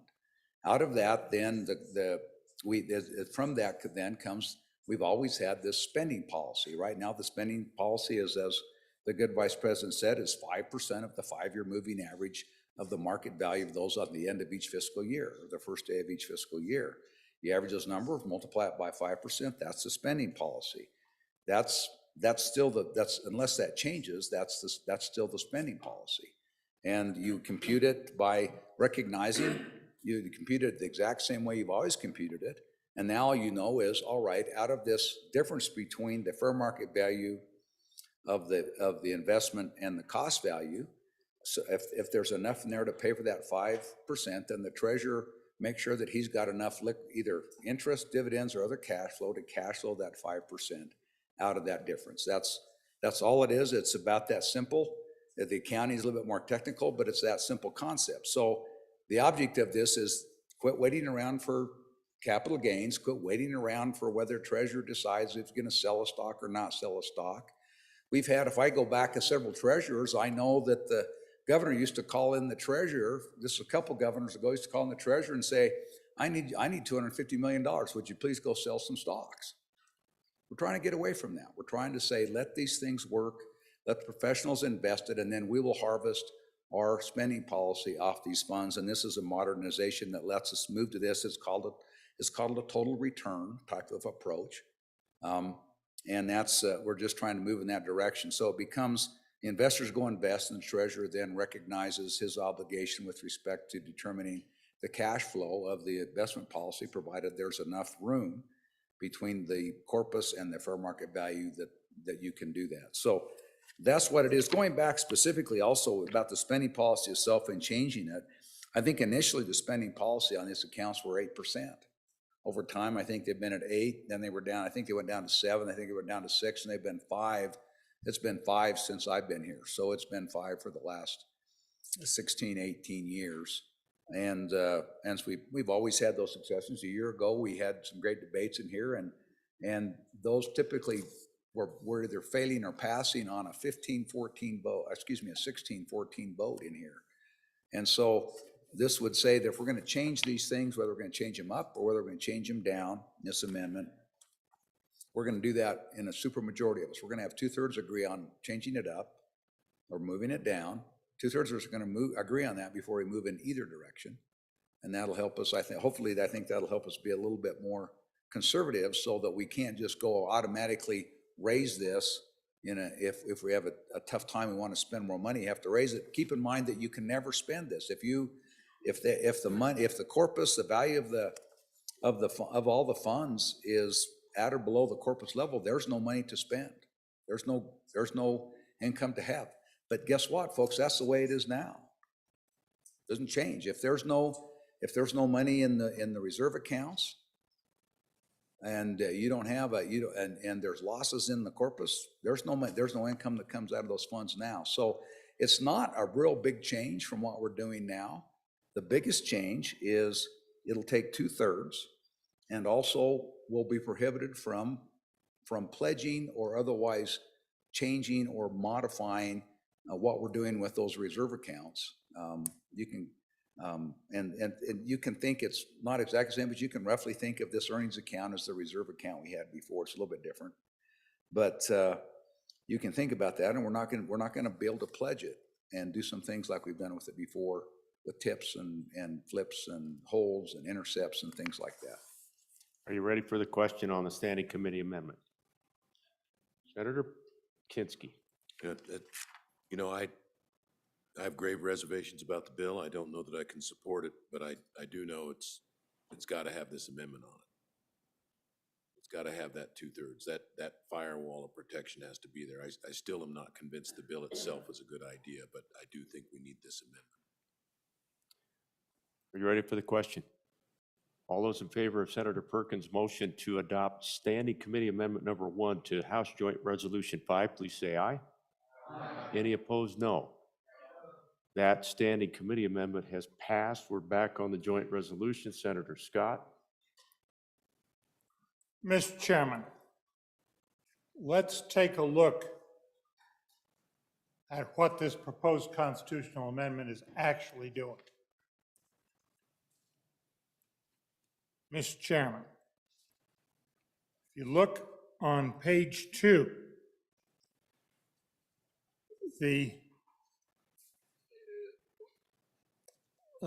starting line 18, and the legislature shall prescribe by law the manner and means of supplying losses to the permanent fund.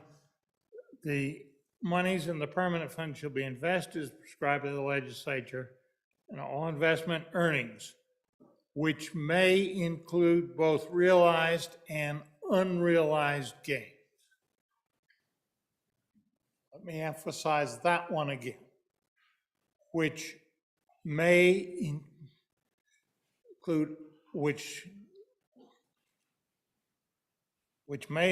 both realized and unrealized gains as prescribed by the legislature,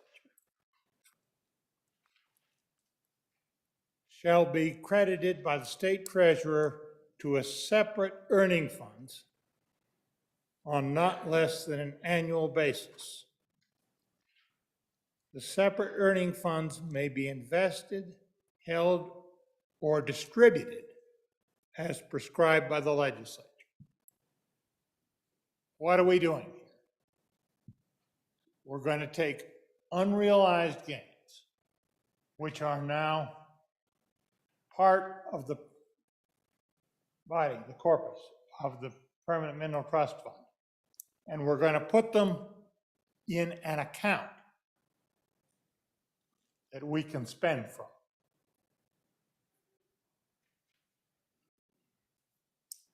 Mr. Chairman, think about that for a moment.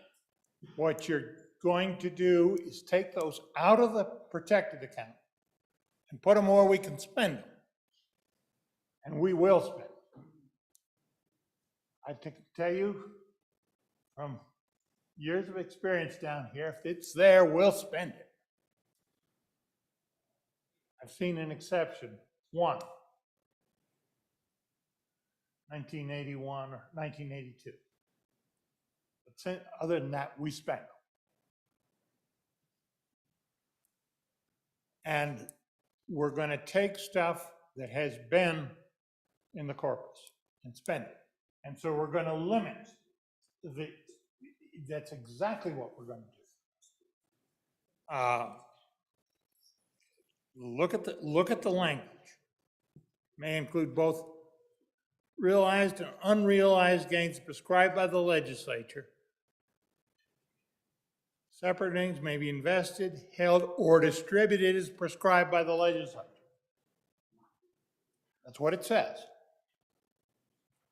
Am I not reading the thing correctly, Mr. Chairman? That's the essence. That's the guts of this thing. If we do that, we're going to limit what's in the fund to what has actually been contributed from taxes and the appropriations we've made to it. We're not going to include any of the gains because we're going to take them out and put them where we can spend them. The language still says it's inviolate, but this is how we violate it. Mr. Chairman, I'd like an explanation. If it isn't true, I'd like an explanation, because as I read the plain English of it, that's what we can do, and that's my political prediction to you, is that's what we and our successors will do. So, Mr. Chairman, I have major reservations about this bill. I think the smartest financial thing the people of Wyoming ever did was in 1974 to vote this constitutional amendment in. It has helped us immeasurably in our downturns and in being able to maintain, if you will, a state standard of living that would otherwise be beyond our means. And this looks to me like a direct attack on it so that we can spend more of it. And if there's a different explanation, I'd sure like to hear it, because when you look at the actual language of the amendment, don't look at the explanation, it's got problems. Look at the language of the amendment. It looks like a way to take a lot of what's in the permanent funds out and spend it. Senator Perkins. Thank you. So let's talk about that, because it does not say that. And let me tell you what happens right now. So market's been down since the shooting war in Europe started. Before that, we had right at almost $2 billion of unrealized capital gains in the accounts right now. Go back and look. $2 billion of unrealized capital gains. Treasurer could sell those any day he wanted to. And what would happen if he did that under the regime right now?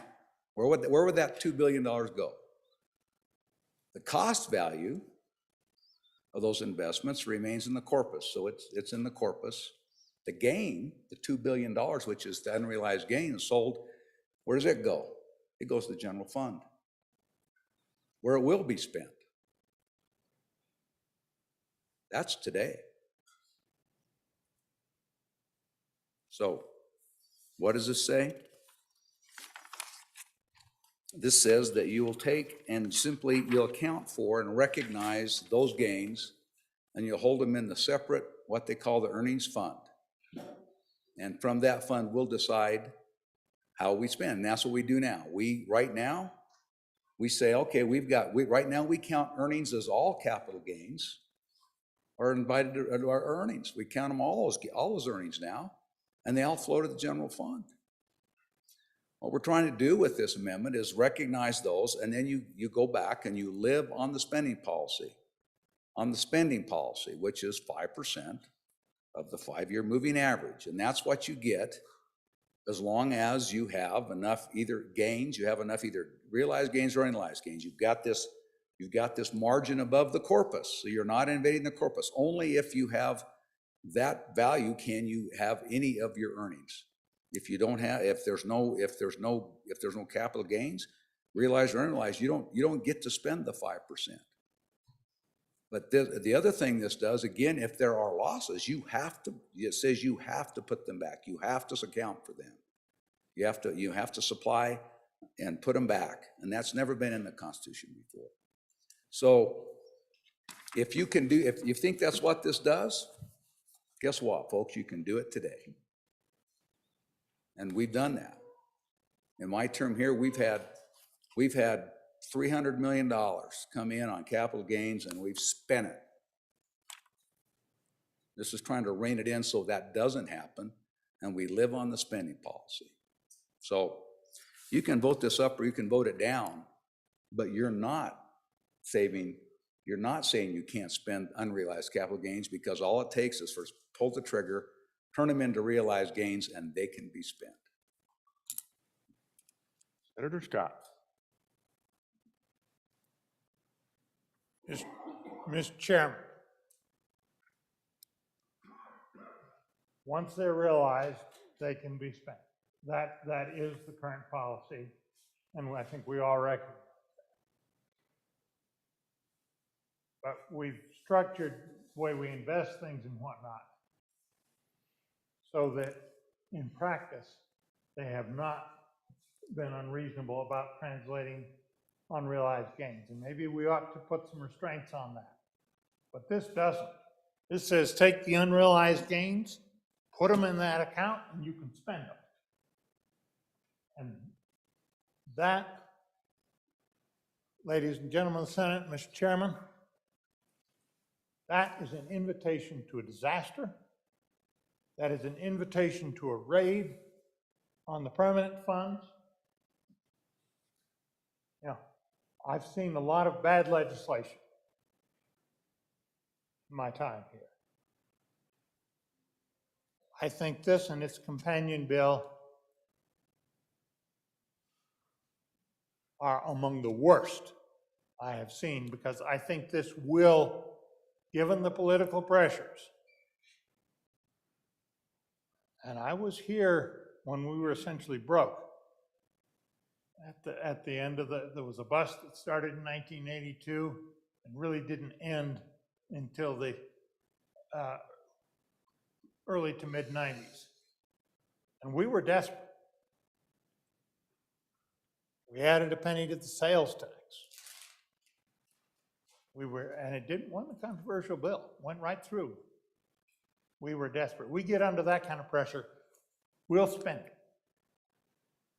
And, you know, under normal circumstances, there are going to be gains in this fund. It is invested in the stock market that historically goes up and down all the time, but historically it's over the years gone up. So you get a lot of your value in the gains. This way they're going to be available to be spent. Mr. Chairman, on and against this bill, I understand the motives of the people that are bringing this, and they're on it. They're trying to put in some controls on some of the things. We've had a policy of having to make up the losses before we can spend the gains. This would put that in the Constitution, as I understand it. But I don't think that's the primary effect of this.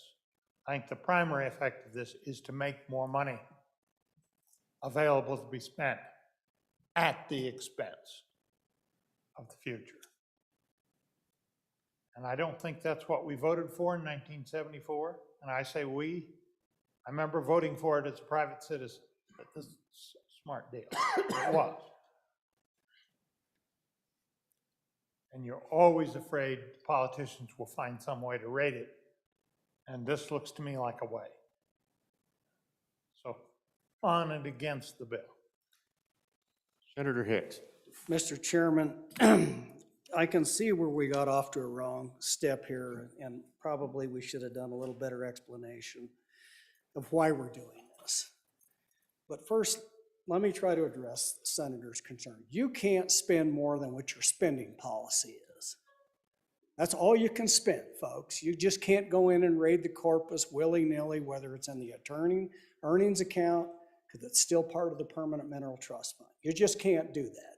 So this doesn't open the floodgates for all the big spenders, which most of them are down in another direction in the Capitol. But anyway, Mr. Chairman, so why are we doing this, folks? Why? This is the question that we probably should have started out with. Do you know what your investment earnings generate right now? About 25 to 30% of all the money that funds the general fund come off of investment earnings. And you know what that 5-year running average is? 6%. You know what the S&P did last year? 25%. We've sit here and we've looked at this for several years now with our investment funds committee, our CIO, and the treasurer's office. We've gone out and we've sought counsel from investment advisors for the Alaska Permanent Fund, North Dakota. We've looked at New Mexico's, we've looked at Utah's, we've looked at Idaho's. Every permanent fund is moving this direction. And you know why they're moving that way, Mr. Chairman? Because they're sure doing a hell of a lot better than 6% return on their investment. So, Mr. Chairman, let's think about that. So we've had a lot of discussions the last couple of days about structural deficits, you know, what we want to put money into endowments for. This is a way to take what we currently have and generate more revenue for the state. So you can put $50 million into a Wyoming's Tomorrow Scholarship and still maintain that corpus within those investments. Folks, you want to diversify the economy? I've been here for 12 years and all I've heard is diversify, diversify, diversify. The 10 years before I got here was diversify, diversify, diversify. And you know where we're at? We're not much further along than we were 2 decades ago. But Mr. Chairman, what we do know is that we are losing tremendous economic opportunity because of our investment policies and the way we're structured. So if we're going to really try to finance government going forward and maintain the integrity of those accounts, what we're attempting to do here, folks, is generate more revenue off of our existing funds. And that's what we're trying to do here, is to diversify our investment stream. And so we get maybe 8%, 9%. Think what that does to all of our permanent funds, Mr. Chairman. That is a significant amount of revenue. 25 to 30% at 6%? You add 3% onto that? Mr. Chairman, we've got money now to put into all of our buckets that we want. This is not a new concept, folks. We've looked at all these other states. I'll give you an example last year. I think it was Harvard has a model like this.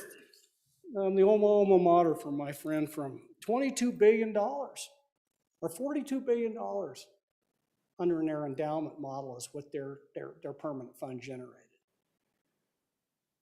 $42 billion in 1 year, Mr. Chairman. This is not some strategy to go out and have big spenders run in and burn through the corpus. It is a strategy that's been proven in state after state after state, university endowment models. This is not something that was ill thought, poorly prepared, fly by the seat of your pants, go in there and spend the corpus down. It is a way to generate more money for the state of Wyoming to be able to fund the things that we want to fund in the state under a very sound, structured investment policy that you guys get to weigh in on. We work with our investment professionals in the IFC, Kitty. So Mr. Chairman, that's what we're trying to do here, is alleviate some of these pressures that we have on our budget through higher rate of returns. That's all we're trying to do. It's not a foreign concept. It's been tried over and over again. Question having been called. President, Mr. Chairman. Senator Kinski. I'm sorry, I was off the floor, and so I apologize. I'm like my friend from Bates Creek and my friend from Laramie, the former banker. I'm transfixed by the fact that we are now going to harvest unrealized capital gains out of a permanent mineral trust fund. We already get the interest. We already get the dividends. We already get the realized capital gains. Then we trust ourselves to put some of it back into the corpus to grow it. Now we're going to harvest all the unrealized capital gains. It's a singularly bad idea. I get where we want to go in terms of having a total return policy. This is not it. The difference between what is done here and a total return policy or an endowment policy is an endowment in these other states. It's run by a board of trustees, and they say, here's what you get. Here's your 6%. The legislature doesn't have the ability to say, you know, we decided we want 10 this year. That's a true endowment. That is not this. As long as we have the ability to crack open this permanent trust fund, take the unrealized capital gains, and I'll admit 2/3 sounds like a high hurdle, but you know how politicians are. They get in trouble, and by God, there'll be 2/3 in both houses. And that spending policy, which we've already seen bounce up like a yo-yo, we've seen it go from 5 to 4.5 to 4.75. Now we're going to put it back to 5. Who knows what it'll be a decade from now? And I do not see a mechanism here by which a dime goes back to the permanent mineral trust fund. It all keeps going into this other spending account. It's going to build and build and build in that spending account. I don't see a provision that mandates that at some point money goes back into the permanent mineral trust fund to grow that corpus so that we can truly manage against a total return policy on and against. Senator Perkins. Thank you. So we've had a good discussion about this, and folks, if you're afraid, you'll vote how you're going to vote. Folks, I'm a trust lawyer. That's my job. That's what I do for a living. And there's a principle called the unit trust. There's a principle called investment trust. And all it is a really simple investment. You say, you know what? You get X percent of the value of your trust or a year. And it works really easy. You say, all right, you're going to get 5% of your trust. You got 10 million, you got $1 million in a trust.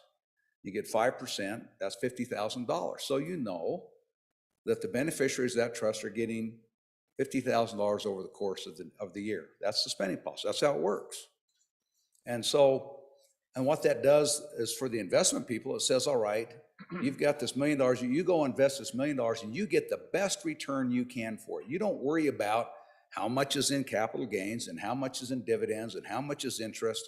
You go get the best return you can get because the beneficiary is going to get 5% of that, whatever it is, gets 5%. And if it goes down, the 5% is less. If it goes up, the 5% is a little bit more. And so that's exactly what we're trying to get this to do. Now, the reason you don't have the spending policy in the Constitution is because it changes. It's been 5, it's been 8, it's been 7. If we go inflation, how many of you remember what you're paying on your mortgage?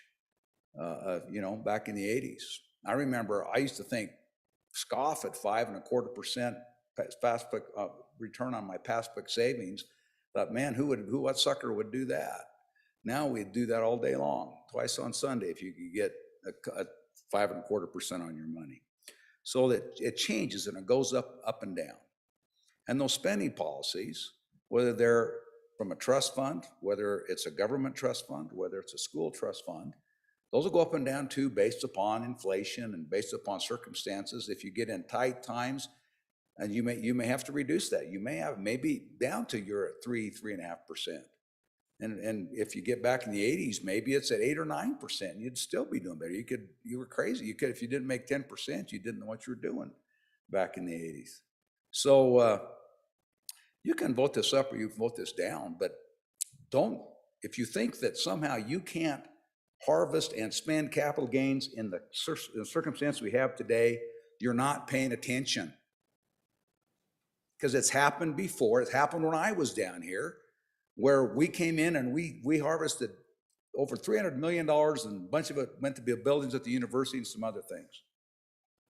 It's happened, and it happens now under the exact same regime we have. And so you can do that, and you can keep going that way, and you can feel some calm that you've saved the world from that. But the only thing you've done is you've missed opportunity cost. Do a little bit better for the people of Wyoming. If you can get 1%, you get 1% off of $15 billion, which is kind of the combination of the Permanent Trust Fund and the Common School Permanent Land. 1% of $15 billion. $150 million a year. You can get 1% because you're managing your money a little bit better. This is in preparation of being able us to move to what's called a total return. You don't want to do that, vote no. But if you think that's a good idea and you want to explore that, because if these amendments pass, we'll be back next year to talk about exactly how to do all those things. We'll get to revisit them again. You know, we've got those tips, we've got those reserve accounts, and they've got tips on them. But guess what's happened? When's the last time they tipped? Well, they don't tip because we've increased the reserve amounts. We keep holding more and more and more in those accounts, and they don't tip. So this isn't working. So if what we have is good and you think it's good enough, then vote against this. But if you think we can do a little bit better, or we can do a little bit smarter, then I think you should vote for this, because this amendment in and of itself won't change what we do now, other than you're not going to be able to encumber that fund, which now you can reserve on the reserve funds. But that's what, so vote how you're going to vote on this. We've worked on this. As the Vice President said, we've talked with some very intelligent investment people, members of the IFC. We've talked with the consultant for the SLIB board, acting as a state loan and investment board. We visit with people in Alaska, New Mexico, Idaho, Utah. We've talked to people who are doing sovereign funds. We've talked to people, sovereign funds, and we've looked at how New Zealand does it. We've looked at how Harvard does it. So if you don't want to move in this direction, that's fine. It's a rational choice, but not because you think that somehow doing this is going to save and it's going to work out better, because we see where we're at right now, and I guess maybe it is the better of the devil you know. I don't think so. On for the bill. Okay, we'll go to Senator Scott, but then we're going to take a vote on this in committee. Senator Scott. Mr. Chairman, what I would say to that is I think we can do everything that's wanted here without having a provision that takes unrealized capital gains and puts it in an account where 90 politicians can get at it and spend it. That's what this does that I really object to. And it's different from dealing with a trust in a private environment. This is a political environment in the nature of things. And you all know the spending pressures that we're under. So the Reform Bill was perfectly possible without that provision. With that provision, I think it's a prescription for disaster.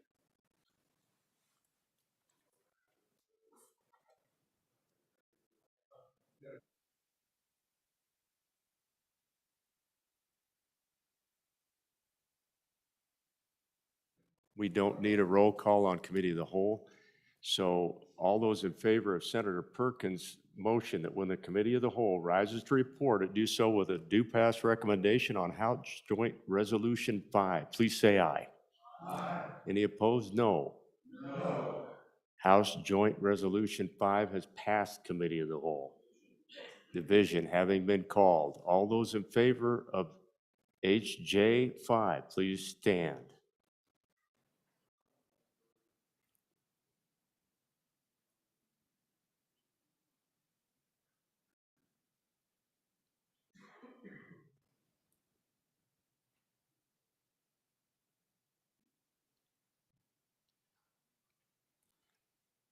We do not need the noes to stand.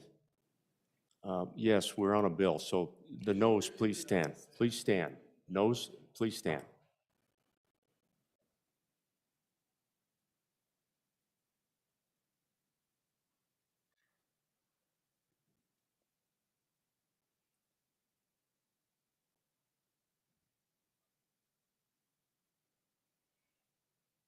(11 ayes, 18 noes. House Joint Resolution 5 has failed. That requires a roll call vote.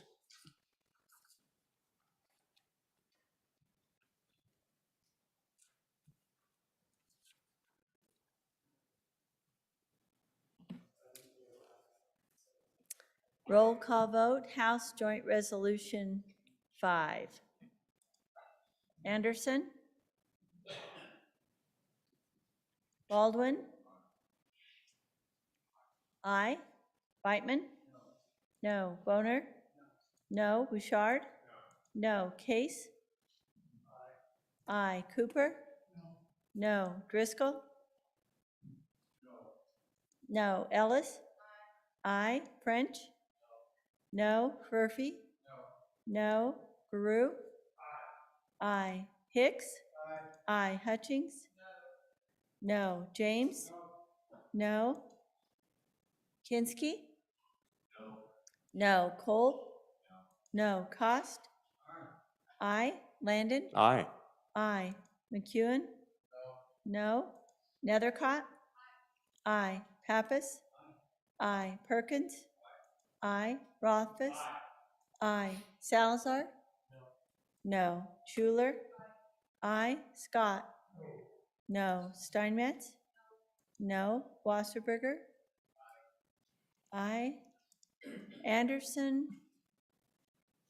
Excused? Excused. Excused. President Dockstader? No. Closing vote? Closing. Vote close. Senate Joint Resolution 5, 13 aye, 16 no, 1 excused. Next bill for our consideration is House Joint Resolution 6.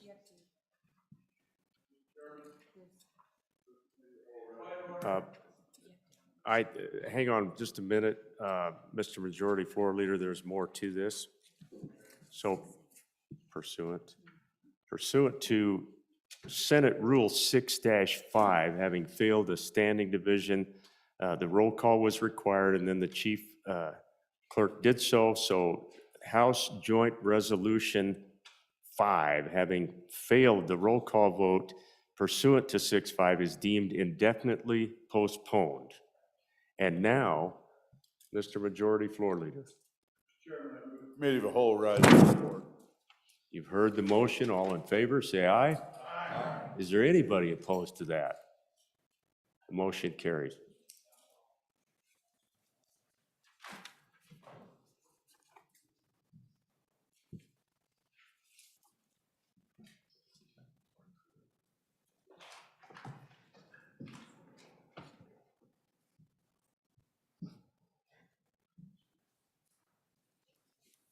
Reading the committee of the whole report. Mr. President, your committee of the whole, having had under considerations bills on general file, begs leave to report as follows.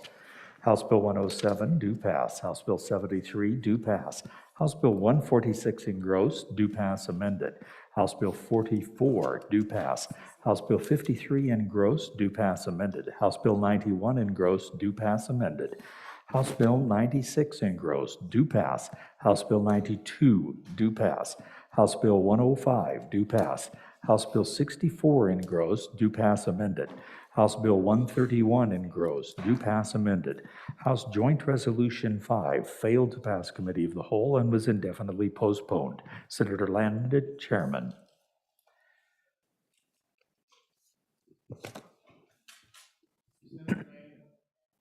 Mr. President, I would move adoption of the Committee of the Whole report. You've heard the motion. All those in favor say aye. Those opposed, nay. Committee of the whole report has been adopted. Very good, Senator Landon. Good job. So, Thank you. we'll save some stuff until in the morning. Mr. Majority Floor Leader. Mr. President, pursuant to Senate Rule 1210, having voted on the prevailing side, I move for immediate reconsideration of House Bill 29, Hathaway Scholarship Amendments. Okay, absent objection. Move. Yeah, just a moment, we're going to get the bill.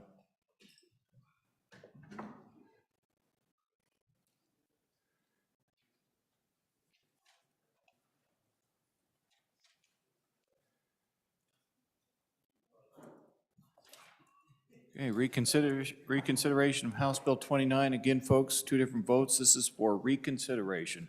It's not on the bill, it's to reconsider House Bill 29. This is Hathaway Scholarship Amendment. So roll call, please, Chief Clerk. For reconsideration of House Bill 29. Roll call, Anderson excused, Baldwin? Aye. Beitman? No. Boner? No. Bouchard? No. Case? No. Cooper? Aye. Driscoll? Aye. Ellis? Aye. French? No. Furphy? Aye. Garou? Aye. Hicks? No. Hutchings? No. James? No. Kinski? No. Cole? No. Cost? Aye. Landon? Aye. McCune? No. Nethercott? Aye. Pappas? Aye. Perkins? Aye. Rothfuss? Aye. Salazar? No. Schuler? Aye. Scott? Aye. Steinmetz? No. Wasserberger? Aye. President Dockstetter? No. Closing vote? Closing. Vote closed. For reconsideration, 15 aye, 14 no, 1 excused.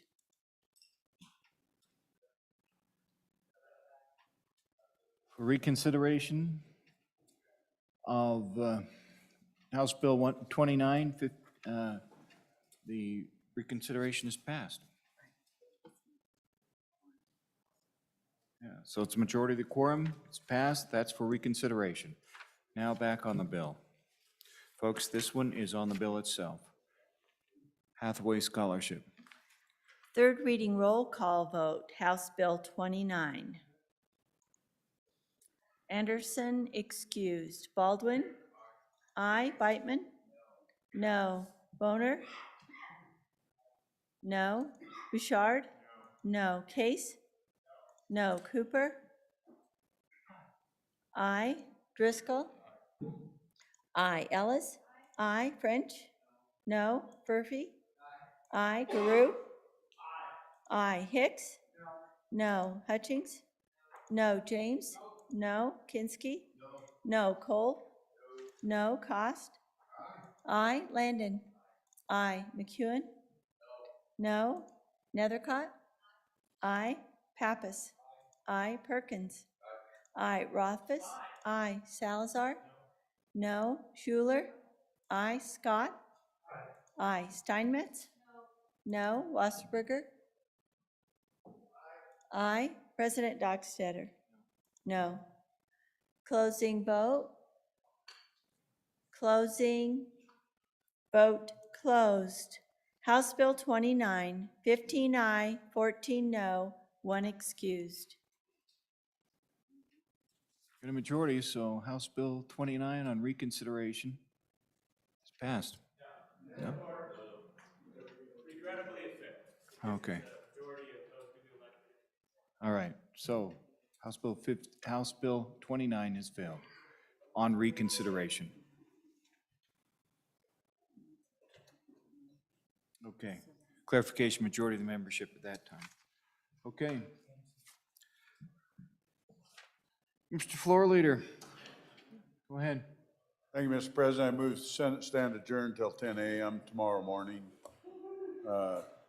Wednesday, March 9. Announcements? Senator Case?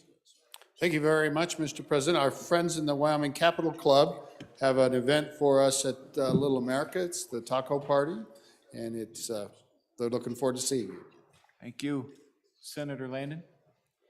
Mr. President, your conference committee on House Bill 100 will meet again tomorrow morning to continue work on the redistricting effort, and that will take place in room 113, I believe. And we will confirm that in the morning, but I believe it's 113 downstairs. Downstairs, yeah. That's correct. That's at 9 o'clock in the morning. That's in that corner, okay. There you go. Thank you, sir. Senator Baldwin? Thank you, Mr. President. Your committee number 10, Labor, Health, and Social Services, will meet with our counterparts from across the way tomorrow morning at 8 a.m. in room 3 of the crossover to discuss interim topics. Thank you. Any further announcements? Any further announcements? All right, you've heard the motion. All those in favor say aye. Those opposed, nay. Senate stands adjourned until 10 a.m. Wednesday, March 9th.